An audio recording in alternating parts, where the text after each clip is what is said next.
Odyssey tonight. We had Curse of Strahd Nightfall this morning. No, Curse of Strahd Daybreak this morning. And something that I wanted to work on is my Foundry VTT Mods. I've just been sort of like a leaf in the wind, being blown along by forced updates, and I'm running 2 different systems. I was running 3 different systems with Dragonbane, trying to keep everything sorted, everything straight. Some mods are working, some mods aren't working. I still got 3 5th edition D&D games that I'm running, but I refuse to switch over to 2024 D&D, so I've lost my D&D Beyond stuff. The mods are starting to lose support for the 5e games. We are switching over to Pathfinder, and next year the goal is to run all Pathfinder 2 games. And of course my Wednesday game, which will just limp along as best we can, losing more mods over time as we go. So what we've itchy nose. So what we've got here is something that I stumbled upon this morning when I was making breakfast. It is RisingStar PF2e. I never heard of this guy before. I'm going to subscribe to him. He definitely got a lot of confidence. Got a clear speaking voice. That's good. Kind of playing the angle of like, hey, I'm a cool guy, even though I'm a super nerd. I'm not a nerd like those other nerds, which I like that angle. That's fine. He does seem to know his stuff. I've only listened to like the first 20 minutes or so, again, while I was having some breakfast before I had to work on my prep for Curse of Strahd. This guy, not only does he cover all of the mods that he is using, but he goes like setting by setting through all of this stuff. Now, you may have occasionally seen Dom and I sit down and we're like, hey, where your mods at, buddy? Buddy, where your mods at? Let's check out the mods. And then it's like a long process of us going through and being like, well, what's this do? And what's that do? So this is going to be like that, but not with Dom. We're gonna listen to this guy's video, and we're going to participate in our own world. I'm using Skyhaven, so there shouldn't be any spoilers for Skyhaven. And certainly, since this is a 100% homebrew campaign, there's no spoilers at all for anybody. So we're going to be using this as our sort of workshop as we are learning from this video. So let's I'll go ahead and throw the link into the chat, and then if I remember, I'll throw it onto the YouTube description. So let's go ahead. I know we're not supposed. This is a reaction video. I want you to hear that clearly, Twitch and YouTube. We're not re-streaming this content. We're like learning from this content, or reacting to it. This is a reaction video. Any monetization, you should send it over to this guy. He's great. Yep. I know a bit about JavaScript modules, and I want to help you understand the diverse ecosystem of PF2e modules that we have as of October 13th, 2024. Sure. I've tried to make this video. Oh, bro, it's buffering. What? Why is it buffering on you? Ah, come on, man. I don't want a buffer video. Let's go. Let's just speed it up. Oh my god. Well, we're definitely not getting in trouble now, right? Because it's buffering so hard it's not even going to be recognizable. About 8 times over the last 4 months, and I'm hoping that October the 13th is the lucky day. Me too. Let's go. Foundry modules constantly evolve, but as of this video, V12 and those functions from V11 to V12 are finally in a good place, and I felt confident that this list I was going to make today and this video was going to stay relevant into the future. I hope so. This is not a list for the uninitiated or totally new. Don't worry. This is a glossary of what each does in context to my setup, what I actually use it for, and what it interacts with. Jesus I'm Christ. excluding most library requirements, such as lib color settings or lib wrapper as an example, as these dependencies are automatically downloaded by modules nowadays, and this list is exhaustive enough. So first, here are the first 20 modules that everybody playing PF2e on Foundry should have installed and be using. The first thing you need to understand is how to force lock controls and settings, and how to back up and import settings. And to do that, we use these 3 modules: force client controls, force client settings. All right. I don't have those. Good start. Good start. Force. I don't think they're in the shop, bro. Where are you getting your shit from? All right, hold on. Foundry VTT Force Lock Controls. Force Lock Controls. Force Client Settings. Force Client Controls. All right. Why aren't they showing up in the store? Okay. So I've got them here. I don't think we have these installed already. 9 months ago was the last update for that one. And what do we got here? 3 months, 4 weeks ago. All right, well, we'll copy this. And we'll install from manifest. All right. And then we'll go here, copy manifest. Install from manifest. Okay. All right, we got Forian's copy environment. What about this Prime Performance? Foundry VTT Prime Performance. I wonder why. Generally, I've been told by Kakaroto, if it's not in the bazaar, they don't trust it. Like it causes like issues. But we will see. We will see. All right, so we got Prime Performance. This was updated 5 days ago. All right, so we'll copy the address here. And did that one install properly? I can't tell if it installed properly or not. All right, we'll hit this, install. All right. Cool, cool, cool. All right, what else do we have here? Workbench, yes. Tool belt, yes. Dailies, yes. Keybind Menagerie, yes. Hey, what's up, chat? He's probably getting them directly from GitHub, probably directly installing. Think Prime Performance benefits you when using the Forge. Okay, Prime Performance, I think, is for self-host. Oh, is it? Oh, shit. All right, let me see. Increases your Foundry VTT performance in certain scenes with many tokens. I mean, I don't know why it wouldn't benefit us on Forge. Mod Wrangler Crash. Oh, is that a... No, wait. I don't know. Is that a mod? Hold on. All right, let's see what else we got. Keybind Menagerie. I think we've got that. Menage. Keybind Menagerie. Yeah, check for update. It says nothing. All right, cool, cool, cool. Alignment damage and other immunities. All right. Alignment damage. Target damage. Damn. All right. That one's not in the store either. Okay. Foundry VTT. Alignment damage and other immunities. Another direct mod. This is from 7 months and 2 weeks ago. Copy link address. I'm sure this is going to be fine. Install. All right. Let's see. Modifiers matter. We have that. Yeah, that's a good one. All right. Party sheet helper. I think we have that one. Party sheet helper. Check. Modifiers matter. Turn to ranged combat. We got that. Usage updater. Hey, Inky.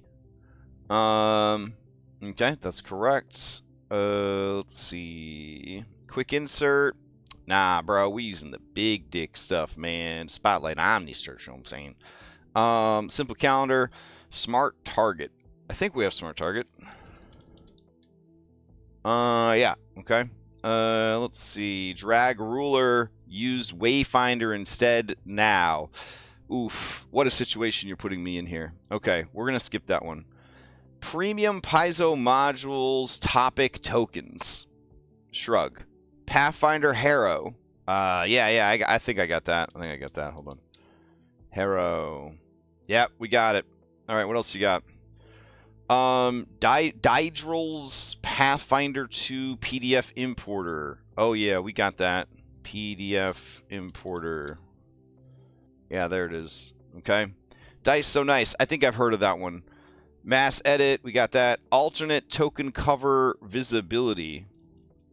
What the fuck? All right, hold on. I don't see that one. All right, let me go over here. Foundry VTT. Alternate token cover. Yep, there it is. Got so much better game performance when I switched from the Forge to Molten hosting. Love that I can see the file architecture like when self-hosting. Temptation. Temptation. Molten hosting, huh? Foundry VTT. Molten hosting? These are like the enemy of my people, I guess. Let's see. Molten hosting for Foundry VTT Virtual Tablecloth, delivering the pure Foundry VTT experience in the cloud. Oh man, it's pure and it's in the cloud? Holy shit. Let's see.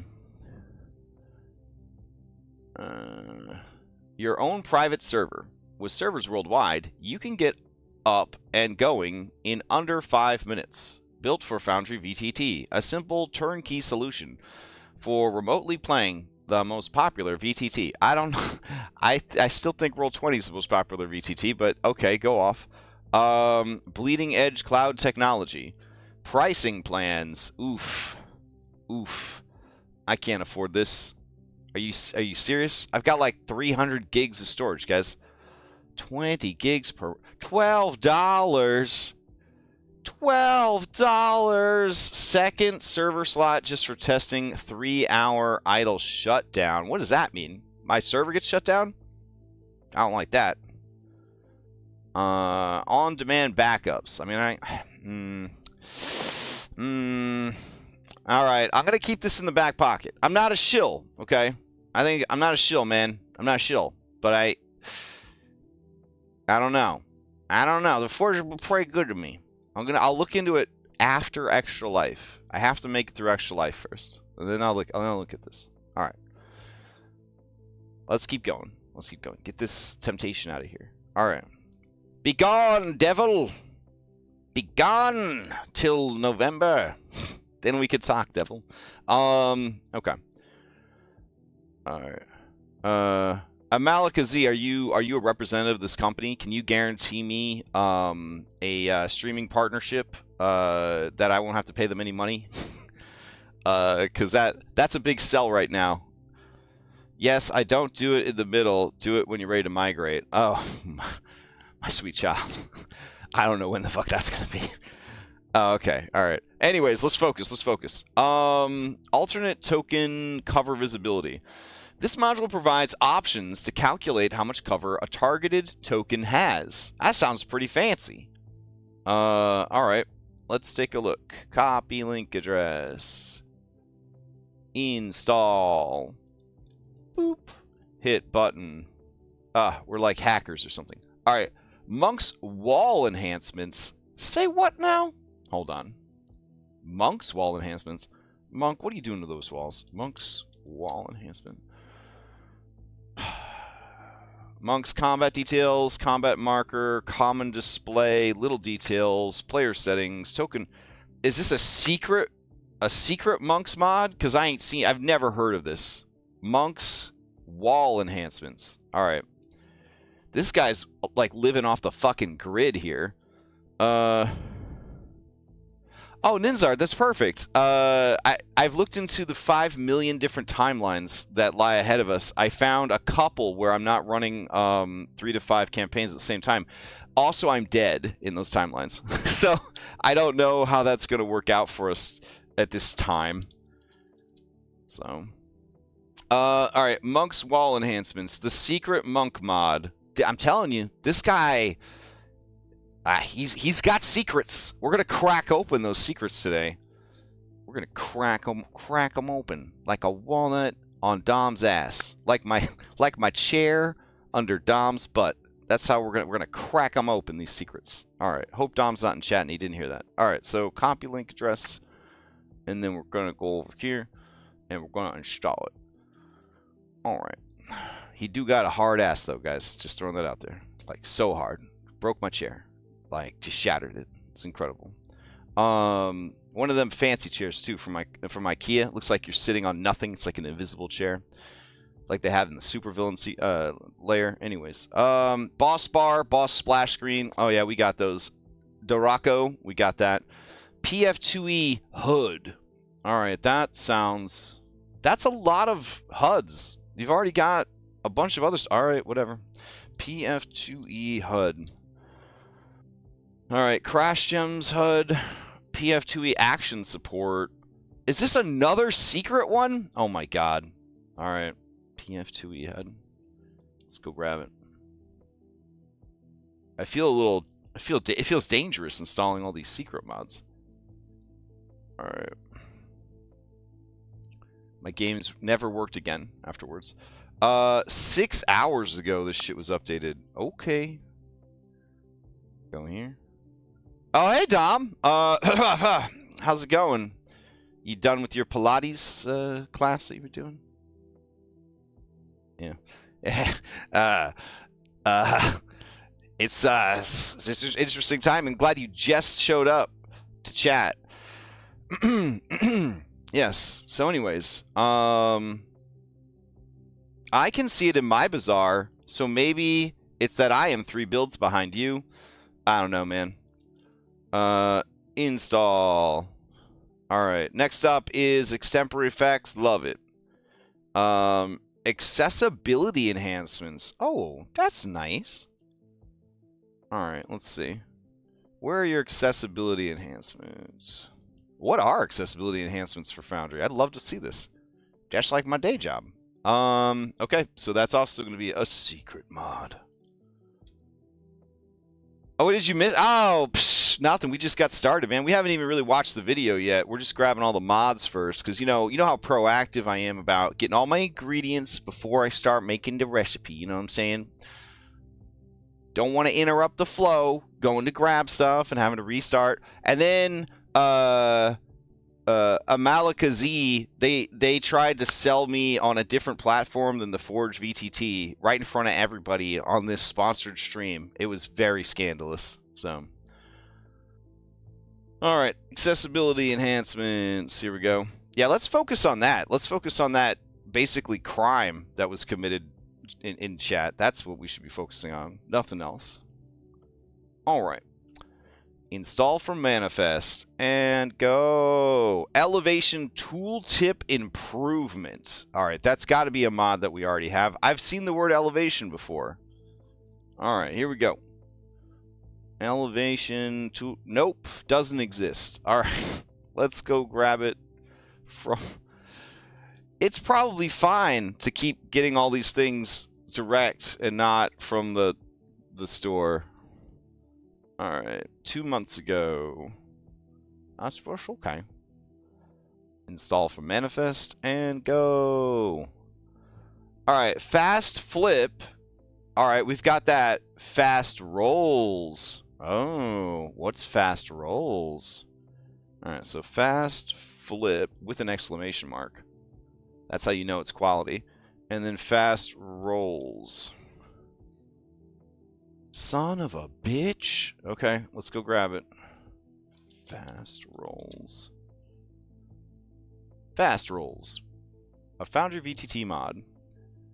This module lets you roll dice with as little as 1 click and more. Well, we got Dice Tray, though. Are you telling me this is better than Dice Tray? Let me see. A series of dice buttons have been added below chat. They can be used in different fashions. A regular click on a die will make a roll and display it in the chat right away. Well, that's pretty nice. If the control key is held, the roll will be blind instead. Okay, that's pretty good. If the shift key is held and nothing is present in the chat box, a new roll sequence will be started in the form of blah, blah, blah. If the shift key is held and a roll sequence exists, more will be added to it. If the shift key is held while any text is present in the chat box, a new inline sequence will be added to the end of the text. That's pretty smart. If the shift key is being held while an inline sequence is present at the end of the chat box text, it will be added to it, updating existing dice if needed. Son of a bitch. That's pretty good. Pretty good. Alright, this hasn't been updated for 9 months. Alright. Alright. Yeah, this is 120 minutes of prep for 120 minutes of prep. And then we're going to switch over and prep D&D, and this will have nothing to do with that. Welcome aboard, choo-choo. Alright, so we're going to install this. That means we should probably turn off Dice Tray so that they don't explode. Quick send to chat. Alright, that's got to be something that we have, right? Alright, let's see. Quick send. Nope, not at all. Alright. Love it. Alright, let's see. Foundry VTT, quick send to chat. Alright, it's real. Let's see. Quick send to chat. Add easy buttons to post things to chat. Quickly cast a spell from your compendium, roll from a table, post the image of an NPC, or attack with a weapon that isn't in your inventory. This module adds several buttons that do pretty much the same thing. Post, roll something. Right-click, context menu options are added to compendium pack contents, sidebar entries. Oh, pretty fucking good. Works with D&D too. Okay. I thought we had something that did this already. Alright, let's see. Copy link. Alright. Install and go. Critical message. That's definitely going to be in the bazaar this time for sure. Here we go. Critical message. Nope. Nope. Alright. So let's see. Foundry VTT critical message. This critical message brought to you by Magma Hosting. No, I'm just kidding, Kakaroto. That's not who it's from. Hey. There's somebody in here with me. Hey, what's up? Hey. You don't want quick send chat. You don't? We had it before we got rid. We had it before you got rid of it. Is that the one that was breaking everything? No, it was the one that added that extra button at the top of all the windows that we kept accidentally clicking. Oh, okay. Like, we're like, how do we get rid of this one button that was on the thing? And it was quick send to chat. Shit. You're right. Okay. Remember? Well, now I do. Get rid of that thing. Throw it out. All right. Quick send to chat. Delete. Okay. Man, it was important enough that you came into chat. It's not like I'm in here because I was trying to tempt you into hanging out and staff chat with me. It's not at all what it was about. You could just send me a message. What? That would be too forward. All right, critical message. Let's go. What do you think critical message does before I read it? I have no idea. It sets custom messages and images for getting critical hits. That's kind of fun. I mean, yeah, we could do that for the cut-ins. Yeah, that's pretty cool. All right, so we'll copy this one. Manifest, copy. I'm a little disturbed that the majority of these are not in the bazaar. Because, again, they told me over in the Forge Discord that... Are you, like, set? Huh? Because, like, looking at your thing, it says a lot of the things say check. So are you in the like, new module section? Because everything keeps saying check for you instead of install. I'm in modules. Like, do you have any filters turned on or anything like that? Well, check is implying that I already have it installed, and there's maybe an update. I think. Are you showing only installed stuff right now? That would make a lot of sense. Hold on. I don't see anything that's not installed. Okay, well, I don't either now that you mention it. Hold on. Let's see. I don't have 454 mods installed though, do I? Last time I checked, you had like 300 something. All right. Let me see. Here, we'll go back to Marketplace, and then we'll go back to modules. I'm gonna let's see. Foundry VTT. Add-on modules. All right. Gonna Now, the Foundry VTT slider was to the left instead of the right. That might explain it. Maybe. All right, let's see if critical message is here now. Critical message. Hey, there it is. I think that was the problem. Man. All right, good. That makes a lot more sense. Because I was like, this is a lot of mods that just aren't in the store. Okay. Next up is compact scene navigation. Compact scene. Probably makes the bar at the top smaller. A reworked and more compact scene navigation bar, which includes favorites and folders. Doesn't somebody else already do that? Let's see. Monk did. Hide player UI. Why would the player want to hide their UI? Yeah, so the GM could play the game for them, you know? I guess. We'll find out. He's going to explain all this in the video, he says. Global progress checks. What do you think that is? System agnostic actorless module for forged in the dark style progress clocks. Oh, maybe it's for skill challenges. Probably. Okay. Let's see. That brings us to damage estimate. What? Oh, that one breaks down the rolls to show you, like, okay, what's the minimum they can get, what's the maximum they can get. Really? Mm-hmm. That feels very like Larian. PF2e, see simple scale statistics. Simple. It tells you what the monsters. You know how they have like they have low defense and they have medium defense. They have high that's and extreme. Cool. Okay. They just it like recolors everything to be, you know, low, terrible, medium on the monsters. Monk's combat details. We have that. Yeah, we have that. Encounter aftermath. No idea. All right, Monk's PF2e encounter aftermath. It doesn't say monks on here, so is there? It's not monks. Well, there is one that says monks. It says PF2e encounter aftermath. But it's not monks PF2e encounter aftermath. It's just PF2e encounter aftermath. Monk has nothing to do with that one. Oh, okay. I'm just looking at it right now. It has the word monk in front of it. Oh, really? Yeah. Oh, okay. On the actual yeah, I see. Yeah. Guess monk did do it. Well, you never know, because it's like, what, 3 arms reach or whatever? So I want to make sure I'm grabbing the right one here, but I guess that's it. That's the only one I see. Mm-hmm. All right. Mm-hmm. Smaller roll cards. All right, what's a roll card? That's the thing that pops up in chat when you make a roll. Okay. Small CSS-only module that makes default roll messages smaller. Okay. All right, next up we've got walled templates. All right. A wall template allows you to it makes templates blocked by walls. That's a default thing in Pathfinder. Oh, is it? Mm-hmm. So we don't need this anymore? I don't think so. Most templates are blocked by walls in Pathfinder. I wonder why it's on his list then.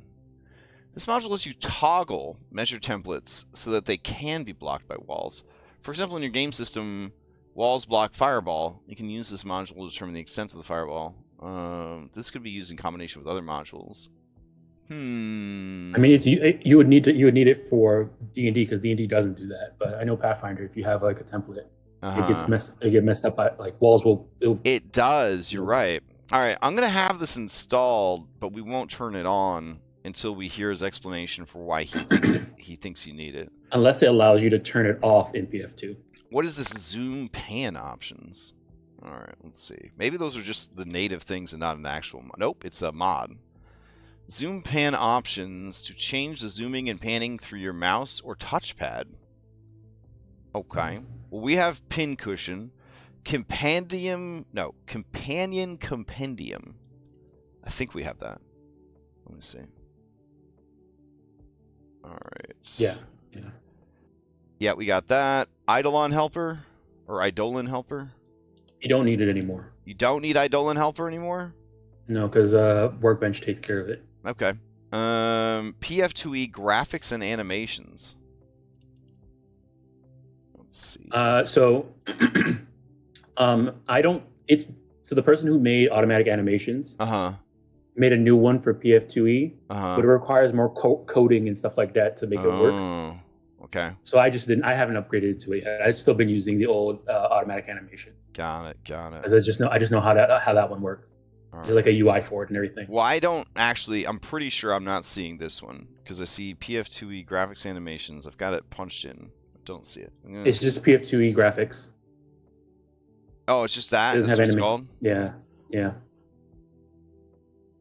Oh, they just call it graphics now. All right.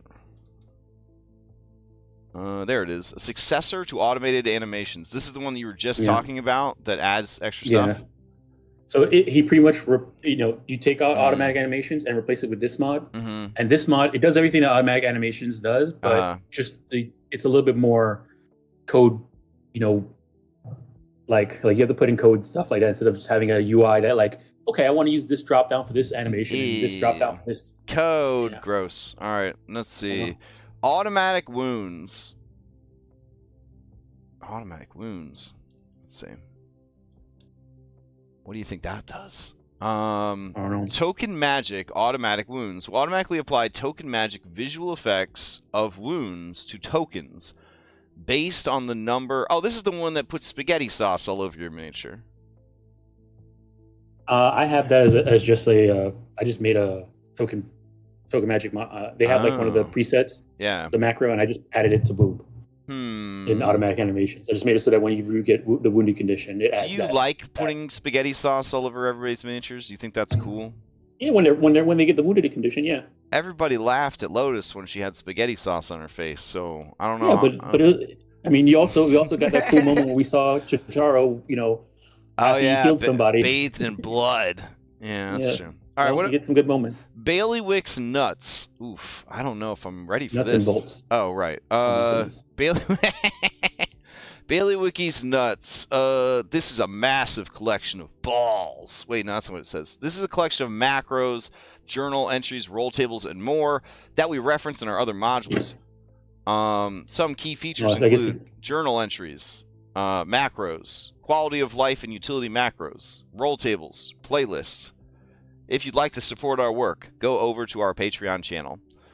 So I guess if you use his stuff, you get this to support it. It's a library. All right. Sort of mod. Ready. It looks like it's mainly for D&D. Ready set spelled incorrectly. All right, let's see. Ready set doesn't show up. Do you think he's spelling ready set wrong on purpose? I don't know.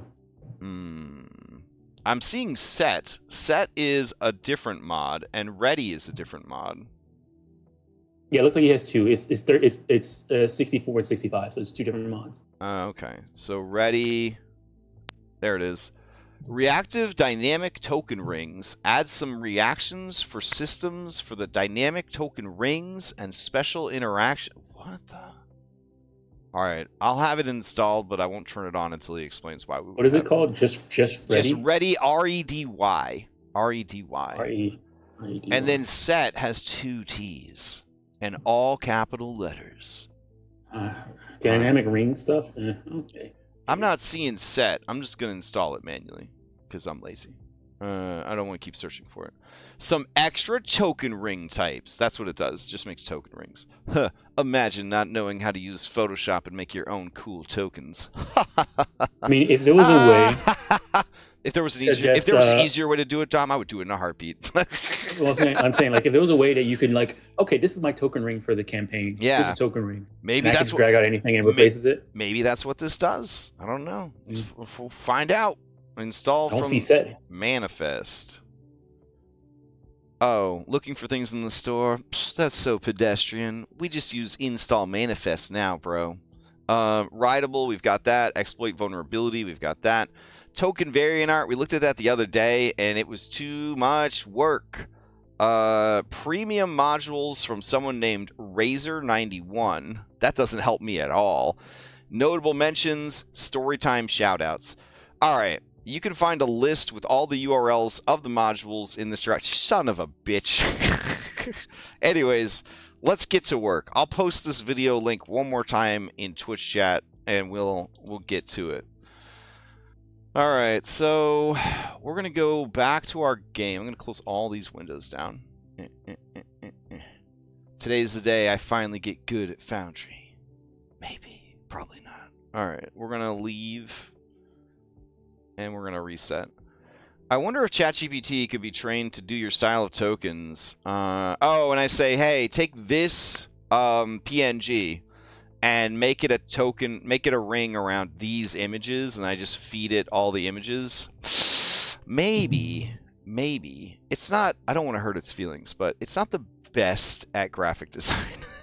It's which makes me happy as a graphic designer that maybe I have a couple more years left before they take me out back and shoot me. So that's good. Wait till they have robots building houses, Dom. Then what are you gonna do? Then what are you gonna do? Just be a professional streamer? Have you thought about what you're gonna do when the robots take your jobs, or? The good thing about that is that you have it's like a lawyer. Oh, that's right. You still have to sign off on the robot's work. You're like George. You're gonna be like George Jetson. Because they can't sue the robot. Oh, nice. Yeah, okay. if since a human still has to be able to get sued, so I'll still have a job. Your job is to get sued. It's fantastic. All right. Let's see. Start it up. So this video came out on the 13th. So, or he made it on the 13th. So this is pretty fresh. And he admits in the video that like it's pretty hard to make videos about Foundry because of how fast everything becomes irrelevant. Yep. All right. So here we go. Talk to us, buddy. Fourian's copy environment. I'll show you what Fourian's copy environment does first, okay? You right-click on your settings up here in settings and your general information, and it gives you these three options. This will import and export pretty much everything, okay? Oh, shoot. It occurred to me. Dom, should I be playing this so that you can hear it? No, don't worry about it. Okay. Really good. It's good for doing multiple worlds, all of that. The Fourian's force is client great. settings and force controls does this. So when I go into controls, it adds this lock. And this all controls can be locked. Controlling this setting. Soft lock means that it's set to space by default, but if a user wants to, they can come in here and change it themselves. The hard lock means I could set this to whatever I want to, space or whatever, and no one can change it, and it defaults it to that no matter what. So does the soft and all of that, but this makes it so you cannot even edit it. And then it has one other functionality. Let's say I want to lock it to space for everyone, but I wanted to change it just for myself. If you hold Alt and then click, it will let you escape. The GM will escape this, and I could change this to whatever I want, but it would still keep locked to space for everybody else. What a dick move. And the fourth client settings one does the same functionality, but it's for any kind of global setting in all of your modules. So you see as I go through here, it adds a little lock to various different ones that have options. And this lets you fully set it up so that users can't mess with it or just have it set up in a way that you want it to look for all users that connect, regardless of how they do it. The first module we're going to look at is called Prime Performance, and you literally just install it and you're going to get Prime Performance. I haven't had any issues with compatibility with this thing across any of the over 100 modules I have activated. And recently he even made it work with token variant art and the way you can edit the UI, which is a way later module, but it's really good. It's just great. It increases your FPS, and if you go to their GitHub, it will tell you all about how. Essentially, it has to do with tokens and how it caches nameplates, resource bars, and a whole bunch of other stuff, and breaks it all down here. But just install this thing. It's great. Okay. Token Z is a great module that stops things from getting stuck or lost underneath other tokens, and it actually will change your Z index based on a whole bunch of different criteria. Whole bunch of stuff. What does that mean outside nerd talk, Kramer? It means what a nerd. A large creature enters the space of something smaller. It automatically goes underneath because it's bigger. Okay. To demonstrate this, so medium on top of large, small on top of medium, and a large coming over here. And you see how it layered that all properly? I mean, Dom, I can play this in the and to understand that a bit more, you can always so that you can listen to these modules pages and I have the stream open. Oh, okay. This one in particular, you got to go to the wiki. Some of them you do, and it explains this is the problem normally, this is the solution, auto sorting, and this is how we do all that. We use that, right? Hold on, let me make sure that's Token Z. Yeah, we use Token Z. I think I forgot a mod. I have force client controls, but not force client settings, which is weird. I could have sworn I grabbed both of them, but let me go back here and see. Force client settings. God damn it, I missed one. All right, force client controls. All right. I don't think I really need to turn those on yet, right? Like, not really. No. Yeah, I'm not a bossy guy. Hey, I don't want to boss everybody. I want to boss everybody around. You know what I'm saying? Like, I mean, I would say it'd be good to like turn on when you're first starting the game going. Oh yeah, after you have everything nice. Yeah. Okay, I got you. And turn it off, and then people can change their client settings how they want. Yeah, that makes sense. Okay. So let's see. Z. We got token Z. We got Z scatter. All right, so we're good. All right, keep going. Is your main workbench. This thing automates so much, it's incredible. Yeah, I'll workbench. go from top to bottom. Oh here shit, in you're gonna go. Glossary, okay? You're gonna so go manage over NPC all of them. Mystification settings. Oh man, what is this? okay. This what is basically it? lets you set it up in a way where you're when going you put too something fast. down, you can mystify the name, and there's a little button to unmystify the name for recall knowledge and stuff, for metagame knowledge, all of these sorts of things. And you do that in here, and there's all kinds of settings. These are my settings that I have in here for this. This is all just mystification, what you want those naming conventions to be, and what things you want to avoid. All right, I'm going to pause it real quick. Dom, how do you feel about NPC mystification? I turned it on in I was like, I'm like, hey, you're gonna have to figure it out, and then I forgot that what mod had turned it on, and so now I'm dealing with bullshit. Like every time I pull out an NPC, it's mystified because I don't remember how to unmystify. I missed the old one. Yeah, I missed the old one that just made it question marks. Yeah. Before you just press the button, it just turned your name into question marks, and that's it. Yeah, it's like I don't like this. It's like Vashon Gattleby. It's like spicy middle-aged human inventor man, and it's like, what? Yeah. Like, no, don't put all. No, that's dumb. And it's, please stop that. Oh my god. All right. Changes on that. Manage reminders. This is where you can set. It will cancel if a player does attack or something without a valid. Or hold on, pausing it again. Here's the thing, though. In Kingmaker and in Skyhaven, there's going to be a lot of like weird monsters. I'm just going to put it out. There's going to be like a lot of weird shit. And the idea is like you're exploring and you're finding out about new stuff, right? And we've got that mod for like the Pokedex or whatever. So I feel like mystification is good. I just wish it was better. Do you know what I mean? Like the concept's good. Yeah. All right. I'm not saying that mystification is bad. I'm saying the way it's implemented with workbenches, I don't like it. Well, maybe he's got a secret here. Let's see if he's got a little nugget. Action reminders that let you be reminded as GM about, for instance, dragon breath attacks. Oh, we're already weapons, moved on like to this, recharge reminder shit. There's also a hero point handler if you do a hero point every hour. There's a way of doing that in here. Okay. There is World QOL settings. I suggest setting up exactly like this, and there's also a section here. Exactly like this. The video is too blurry for me to see. Hold on. It's at 360. No, hold on. Let me see these settings. Come on, give them to me. Let me see your quality of life settings. Anytime now. It's almost there. It should. Come on. I'm on fucking fiber. It shouldn't be this hard. Let's see. Though my switch is dying, my upstairs switch, so I might not be on fiber, if you know what I mean. If my switch is like dropped down to 100 megs again, which is what happened last week, or maybe it was 2 weeks ago. Let me see. All right, his settings are this dude's got fucking everything checked, Dom. All right. Allow scaling NPCs. Enable NPC roller utility. Control click cast to private in chat, but auto reveal spell if known to party, and list the party members that know the auto revealed spell. So we'll use that in SOT. Okay. But always cast privately for what does he have? Non-party members. Okay. Post public message that a spell has been cast. Show public message to the GM also. Show spell traits in public. Enable to alter token movement animation. He doesn't have that checked. He's got a number 0 there instead of a number 6. Add an asterisk. Oh, he just keeps going. Alright. Add an asterisk to the name for feats with a prerequisite. Sure. Keep going. to auto yeah, what that does means that if you go and look for a feat in the browser, it will, if there's a prerequisite for that feat, it will have little asterisks in the name. Okay. And also cast them privately and sort of handle those autom. Oh no.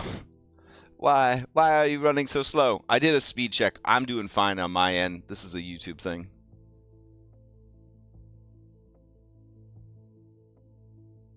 I'm at 900 plus upload and download, so this shouldn't be happening. All right, let's see. The automation of the known spells, or if you do or don't know a spell is being cast. Sure. For instance, if Dampier Wizard here, based on the party I have, if he goes ahead and he casts a command, you'll see known by Raymond, and it's been posted as public. But if he casts Grim Tendrils, it automatically knows that no one knows this spell, and it actually pops out a public message that tells him, hey, you can learn what this spell is that he just cast doing that, and you see it's actually private. Okay. That's what that does. Very, very powerful. Okay. Then World Automation does a whole bunch of stuff for auto-applying damage, persistent damage. You want to set it up something like this. I have this currently set up in a way where Whoa, slow down, homie. All right, World Automation controls. Let's see what's going on there. All right, setting initiative to just before the current combatant. What? What?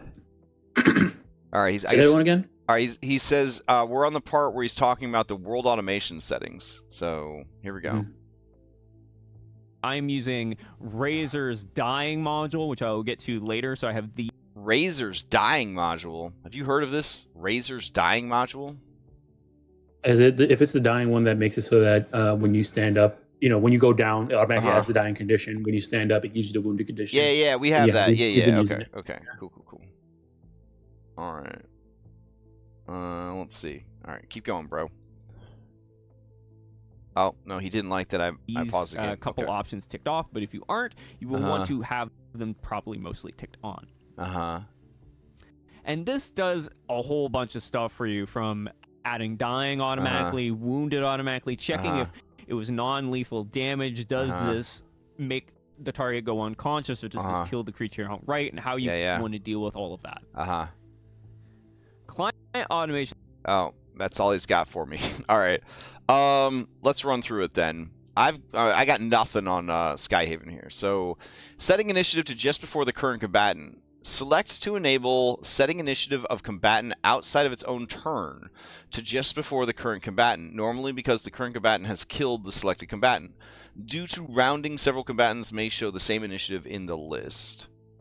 I mean, yeah, so that when someone goes down, it automatically moves them to above. All right, so when character or NPC reaches 0, good.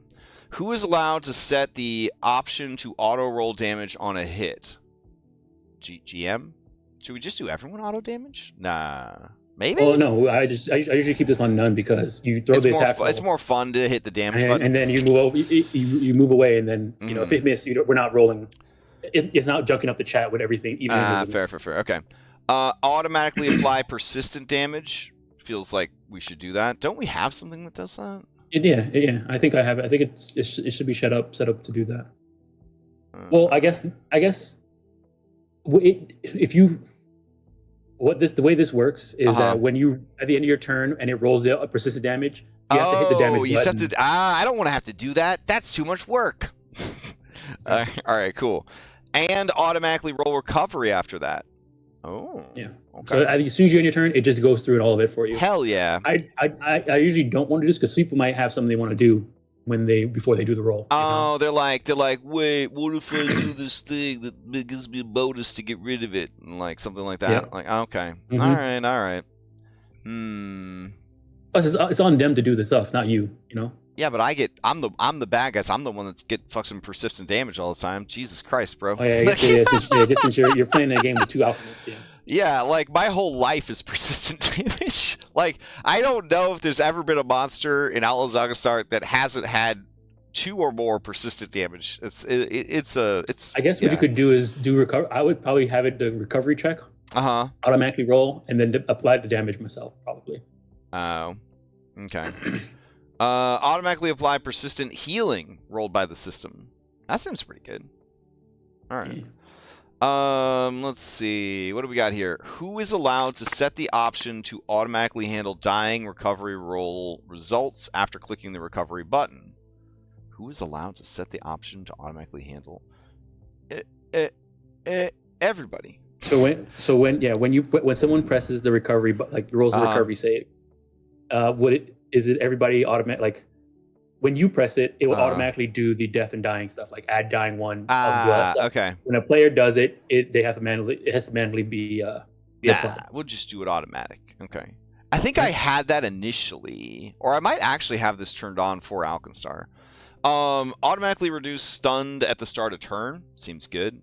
Automatically give unconscious if dying removed at 0 HP. Yeah, that sounds good. Automatically remove unconscious if healed to greater than 1 HP. Or sorry, 0 HP.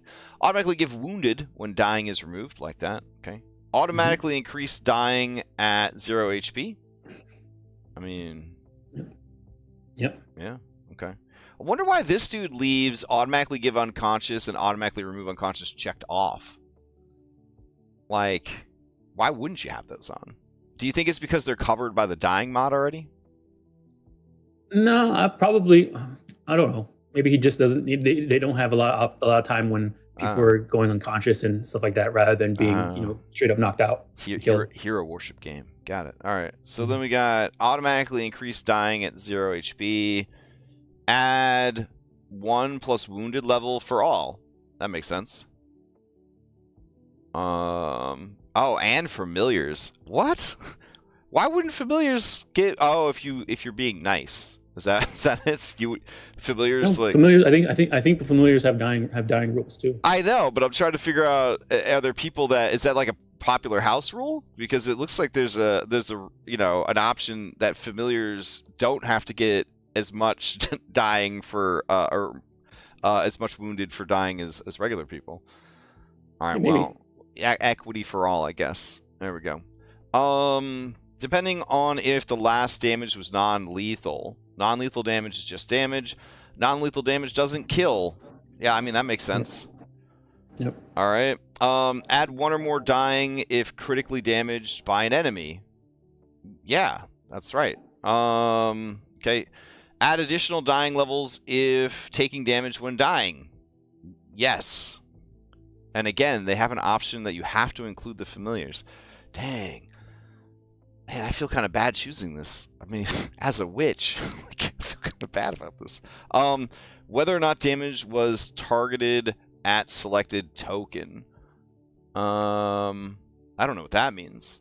Enable to apply the above settings whether or not the target matches the selected token. Mostly useful if not using targeting and automation. Oh, so if you put in manual damage, it will respect manual damage. Okay, we want that on.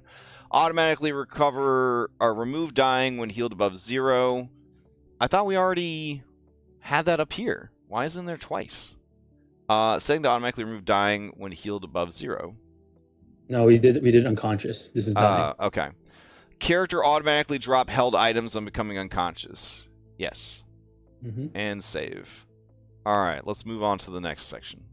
This is for world automation. Make the target go unconscious, or does this kill the creature? We want client automation. Deal with all of that. Okay.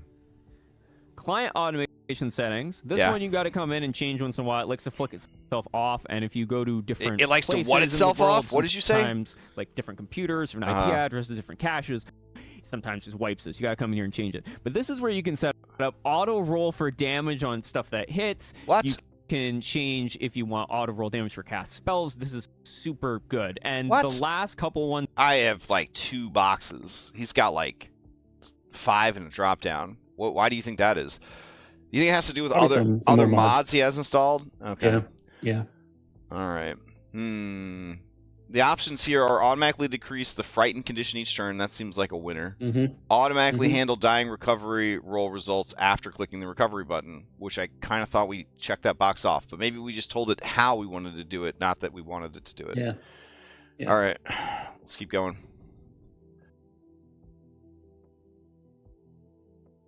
Oh, you're probably stuff you want to just have on, like automatic dying recovery. After clicking recovery button, it'll automate the stages of your dying value, automate and decrease the frightened condition each round. How many times you've forgotten that? A million times. All that is in there. There's a house rules section. This is for if you want to do Keely's Hero Point for or babies. add Ancestry Paragon slots. A couple different options in there. Very cool.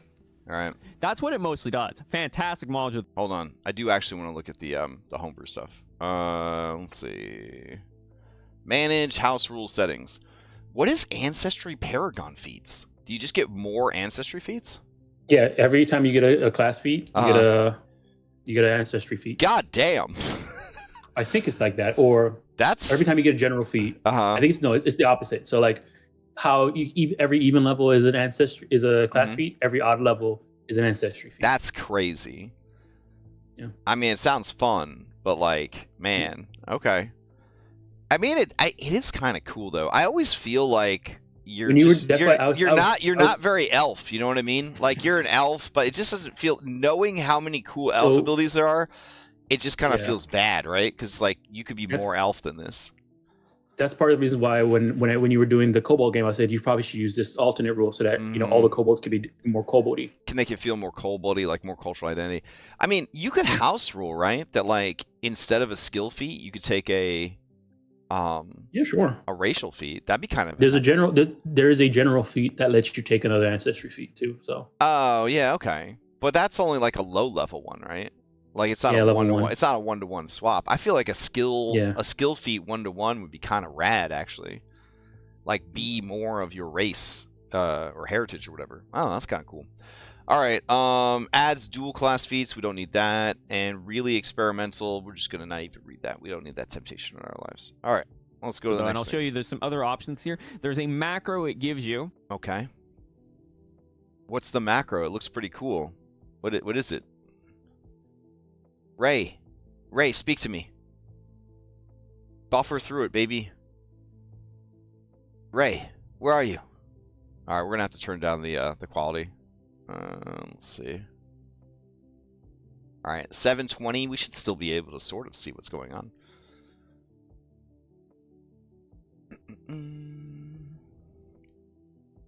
So, I obviously don't know how you would do this. Wink. But I was just download the video locally so I could avoid all the buffering. But then I was like, I can't really stream it if hypothetically, if I had the hypothetical video hypothetically downloaded locally, a thing that I don't know how to do. That is called basic action macro. And there's actually a whole bunch of other macros also that it gives you. I highly suggest going through your compendium, go to the PF2e workbench macros, and actually look at them all. Okay, I'm going to do it. I'm doing it, Raymond. All right, let's see. We're going in here. Wait, what did he say I was supposed to do? A workbench, yeah. And we're going to look at all the macros. Oh, there's a lot here. Holy shit. There's also a folder of items? What do these items do? Oh. Ghoul adjustment, skeleton adjustment, auras, effects. No, don't need that stuff. Alright. Where's the Simon provided macros?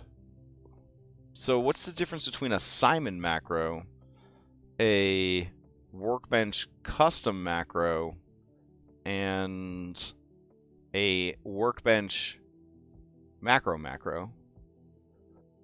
All right, what do we got? We got the king, the absolute goat, the greatest of all time, the basic action macro. So I think Workbench has macros that they use to help do all the stuff that they do. Okay. And then there's also macros that are meant for player and GM facing that are they activate them. So refocus, I'm assuming, literally just gives you back your focus points. Yeah. Okay. Build NPC spellbook journal. Oh, what do you think that does?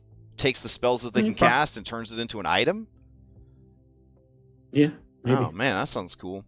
All right. Customizable refocus pre-master. That's a lot going. Customizable basic action macro. What? Customizable? Is that in case you're like heavy homebrewing your game? Like you... And maybe you need to add some more or remove some. Okay, that's cool. That's cool. Customizable spell available. Customizable procedural checks. What do we got here? Adjust merchant prices. Advanced countdown. What's advanced countdown?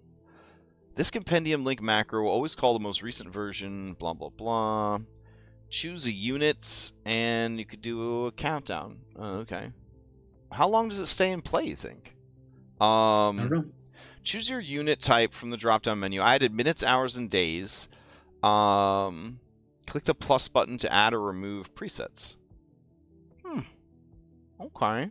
That's kind of cool. Let's see. Ancestral memories. Conditions manager. That's a good one. I like conditions manager. That's a good one.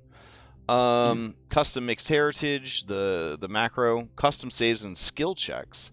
Eldritch shot. Not sure what that is. You know about the check request check menu as well? What? Where's that? It's a macro. I think it's called like request check. Request checks menu. It doesn't even have a macro or an icon for it. No, it doesn't. You have to add one yourself, but it's really good. You click it, a little menu pops up, and you can like post a like a blind fortitude save in chat, or post a that's cool, man. Skill check in chat, and you can set a DC based off of level or whatever number you want. Ration consumer. Okay, that's built into Kingmaker's camping thing. Treat wounds and battle medicine. The macro. So those are what's get called when you use the ability. So you don't need to use the macro for it? Yeah, when you use the ability and you have somebody target it will just call the macro. Oh, that's cool. Okay. Let's see. Token names and HP on hover. Treat wounds immunity. Update aura radius. Scrolls and wands. Wand and scroll generator. Wand and scroll generator. Oh, that's cool. It can randomly generate scrolls and wands. Neat. Okay. Yeah, so when you drag an item to if you drag a spell to your inventory, it'll actually a menu will pop up and say, "Hey, do you want this as a wand or you want this as a scroll?" Ah. Okay. Got it. Okay. And then we got weapon shifting. No, wait. Weapon shifting.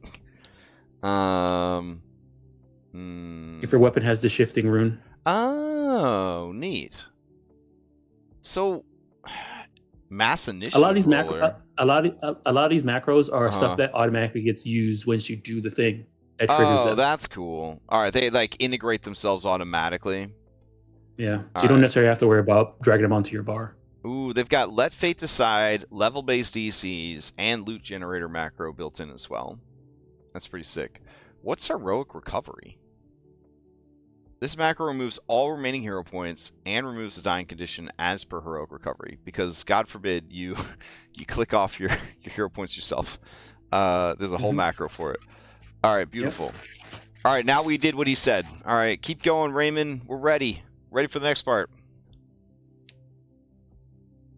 Raymond Slank. This stuff changes your game, and this is what 100% of pretty much everyone uses. No matter how small of a module setup that you have, you are using Workbench and Tool Belt, at least. The next module we'll get into. And there's some other options in here that are really good now, such as Recall Knowledge. There's some options if you're showing modifiers. You can change the custom text of the pause text. I changed it to the game is paused. Nice. And yeah, PF2e Workbench. It is absolutely fantastic. Everyone uses this. The second most popular module, I think, for the entire system, because you should just be using this alongside Workbench, is Tool Belt, which goes along with it. And it automates so many amazing things. For instance, automatic rune progression, which is a variant rule that's sort of a custom version of ABP. If you don't know what that is, don't worry about it. I won't. But there's some stuff in here that everyone should just have. Like better browser. This removes duplicates from bestiary entries based on your compendium. It's just great as GM. Why have the exact same thing 4 times, clouding up your list? Why? Better merchant. It's an amazing thing that lets you do this. So you can make merchant style loot actors, and you can just drag and drop stuff, for instance, to sell. It just automatically did half price. You can change the filters. You can change the pricings. You can make... It's great. It just makes the merchants actually work how you want to. Never do math for selling items again. Just click and drop it onto a shop and you're good to go. There's some options for services, which is a new thing that was added. There's some options for changing the way the sheet works. Giveth is amazing. This lets you live. Services, that's like prostitutes, right? Was that Howl of the Wild that introduced prostitutes? Is that what he's referring to here? Do you know? Did you read Howl of the Wild? Anybody in chat? Is that what services means? Well, if you know, just throw it out in the chat if you know. Literally, just click and drag and give stuff. You see that? It just did that, and players can click and drag stuff onto tokens or whatever, move them around and do anything. And when a player goes ahead and they do this, that's not too bad. It will do that whole dialogue. This right here in I'm looking at the compact scene navigation one. Oh, okay. And it's like, do you want to purchase? It's a better way of doing it than what's the Monks did it. It's just something that should just be base. Giveth lets them move it around. There's options for custom hero actions. There's another variant rule allowing. What are your settings for effects panel and detargeting? I have force detargeting will forcibly remove the target of all users at the end of turn round change. I usually don't. I don't have it set because people. I'll let people want to detarget when they want to detarget. Okay. Maybe I could just sign up for doing it to myself after. Yeah. Okay. Effects panel though, using shift right click on the effects icons will instantly remove all of their charges, counters, badges. I don't think that's that important, right? Like you're not gonna have too many stacks. And condition sheet icon adds an extra icon to conditions in the effects panel to open their sheet. Yeah, so I do have that. Okay. Yeah, I that button so that you can edit it. That's why I turn your yellow dot into Factspo whenever we start. Gotcha. All right, let's keep going. Trade also, you'll be able to just literally trade actions, like they can give stuff to each other, action effects. There's stuff for hide options. Identify is amazing. It quite literally lets you do some amazing stuff he's been working on. Wait, what? You got real quiet all of a sudden. Alright. Let's see. Why is the video playing so slow and bad? On this, the creator of this has been working on this quite a bit. Mystify and Identify now has this whole item identification tracker, lets you move time ahead and forward. There's all these different options for actually mystifying and identifying the actual object and sending it to chat and everything. And a manager, so when you accumulate a bunch of items to identify, will be in this tracker when you actually go in here to try and do it.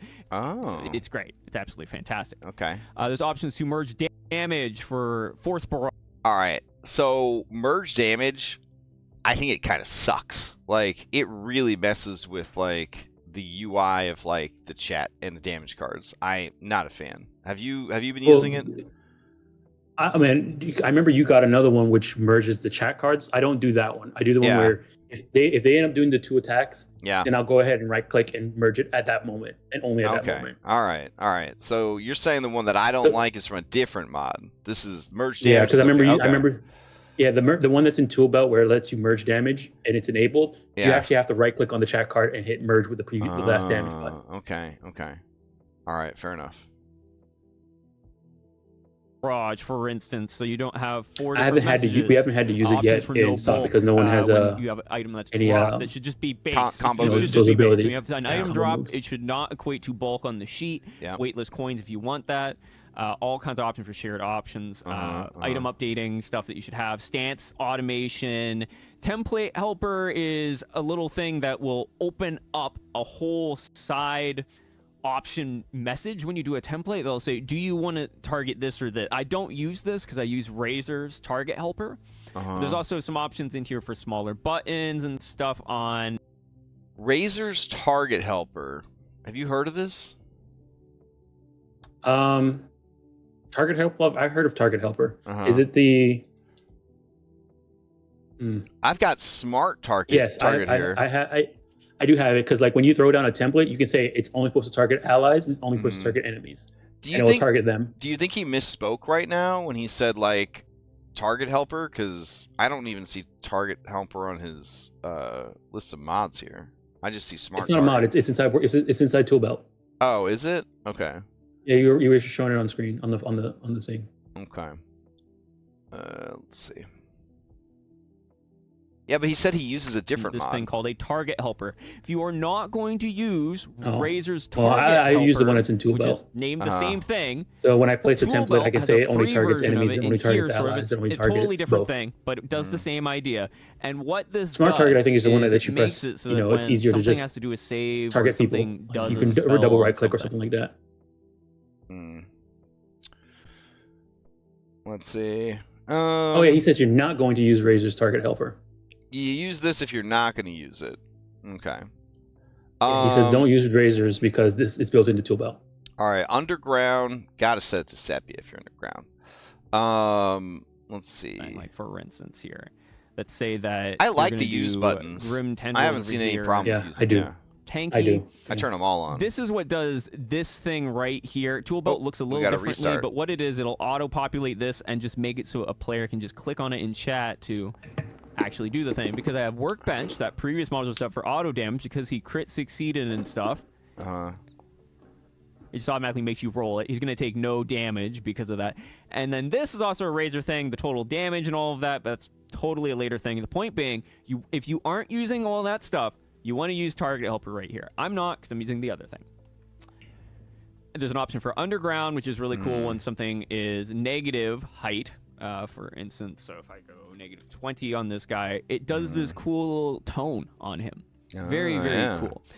This works sort of with levels and heights, and you've seen there's a little area there. You have to set your map in a certain way. I won't go into all of that. But anyway, tool belt. It's fantastic. It's fantastic. The third most used module that everyone just should be using, period, is PF2e dailies. And despite the deceptive name, it does a whole bunch of stuff and is really simple. Unlike all the other ones before it, there's not a lot of settings to this one. Why is really the name simply, deceptive? do you want to highlight added items or not? And I highly suggest you turn that feature on. It's great for alchemists or anything that is a temporary item. It now highlights it. It's great. And that's it. Actually demonstrate them. If I go to Fumbus here, I go up here, we do a perform craft. Fumbus. You'll see it added an I, and it actually is saying, hey, this is temporary and stuff. Ooh, I like that. Really, really okay. Nice. But the main thing it does, dailies. It's referring to your daily preparations. So it adds a daily preparations button, this little teacup into your main sheet. And this will look at all of your daily preparation related things. So this is a level 5 wizard, unified school. He has experimental spell shaping, which will let him actually change which spell shape he wants for that day. And he has a staff on him. He has a staff of fire, and it has detected this. And he can expend, like, as per the normal rules, a slot to extend that, all of that. But he hits accept on this, or you hit accept on this. Okay. And it does a little pop-up. This is his feats that he picked from that. He has a prepared staff. And what does that do? So if you go over and into here and you click on your spellcasting again to get this other list, it shows staff and uses and charges, of what you're able to use from the staff. So this automates staves and all of that stuff, bard instrument staves, which are basically the same thing. And yeah, it's really, really good. And all the other dailies in the entirety of the system use it. PF2e Keybind Menagerie adds 138 different keybinds that you can use to add in different... Oh my god. Oh, that's a lot of keys, bro. Alright, let's see. Manage modules. Menage. PF2 Hotkey Menagerie. Did we not install that one?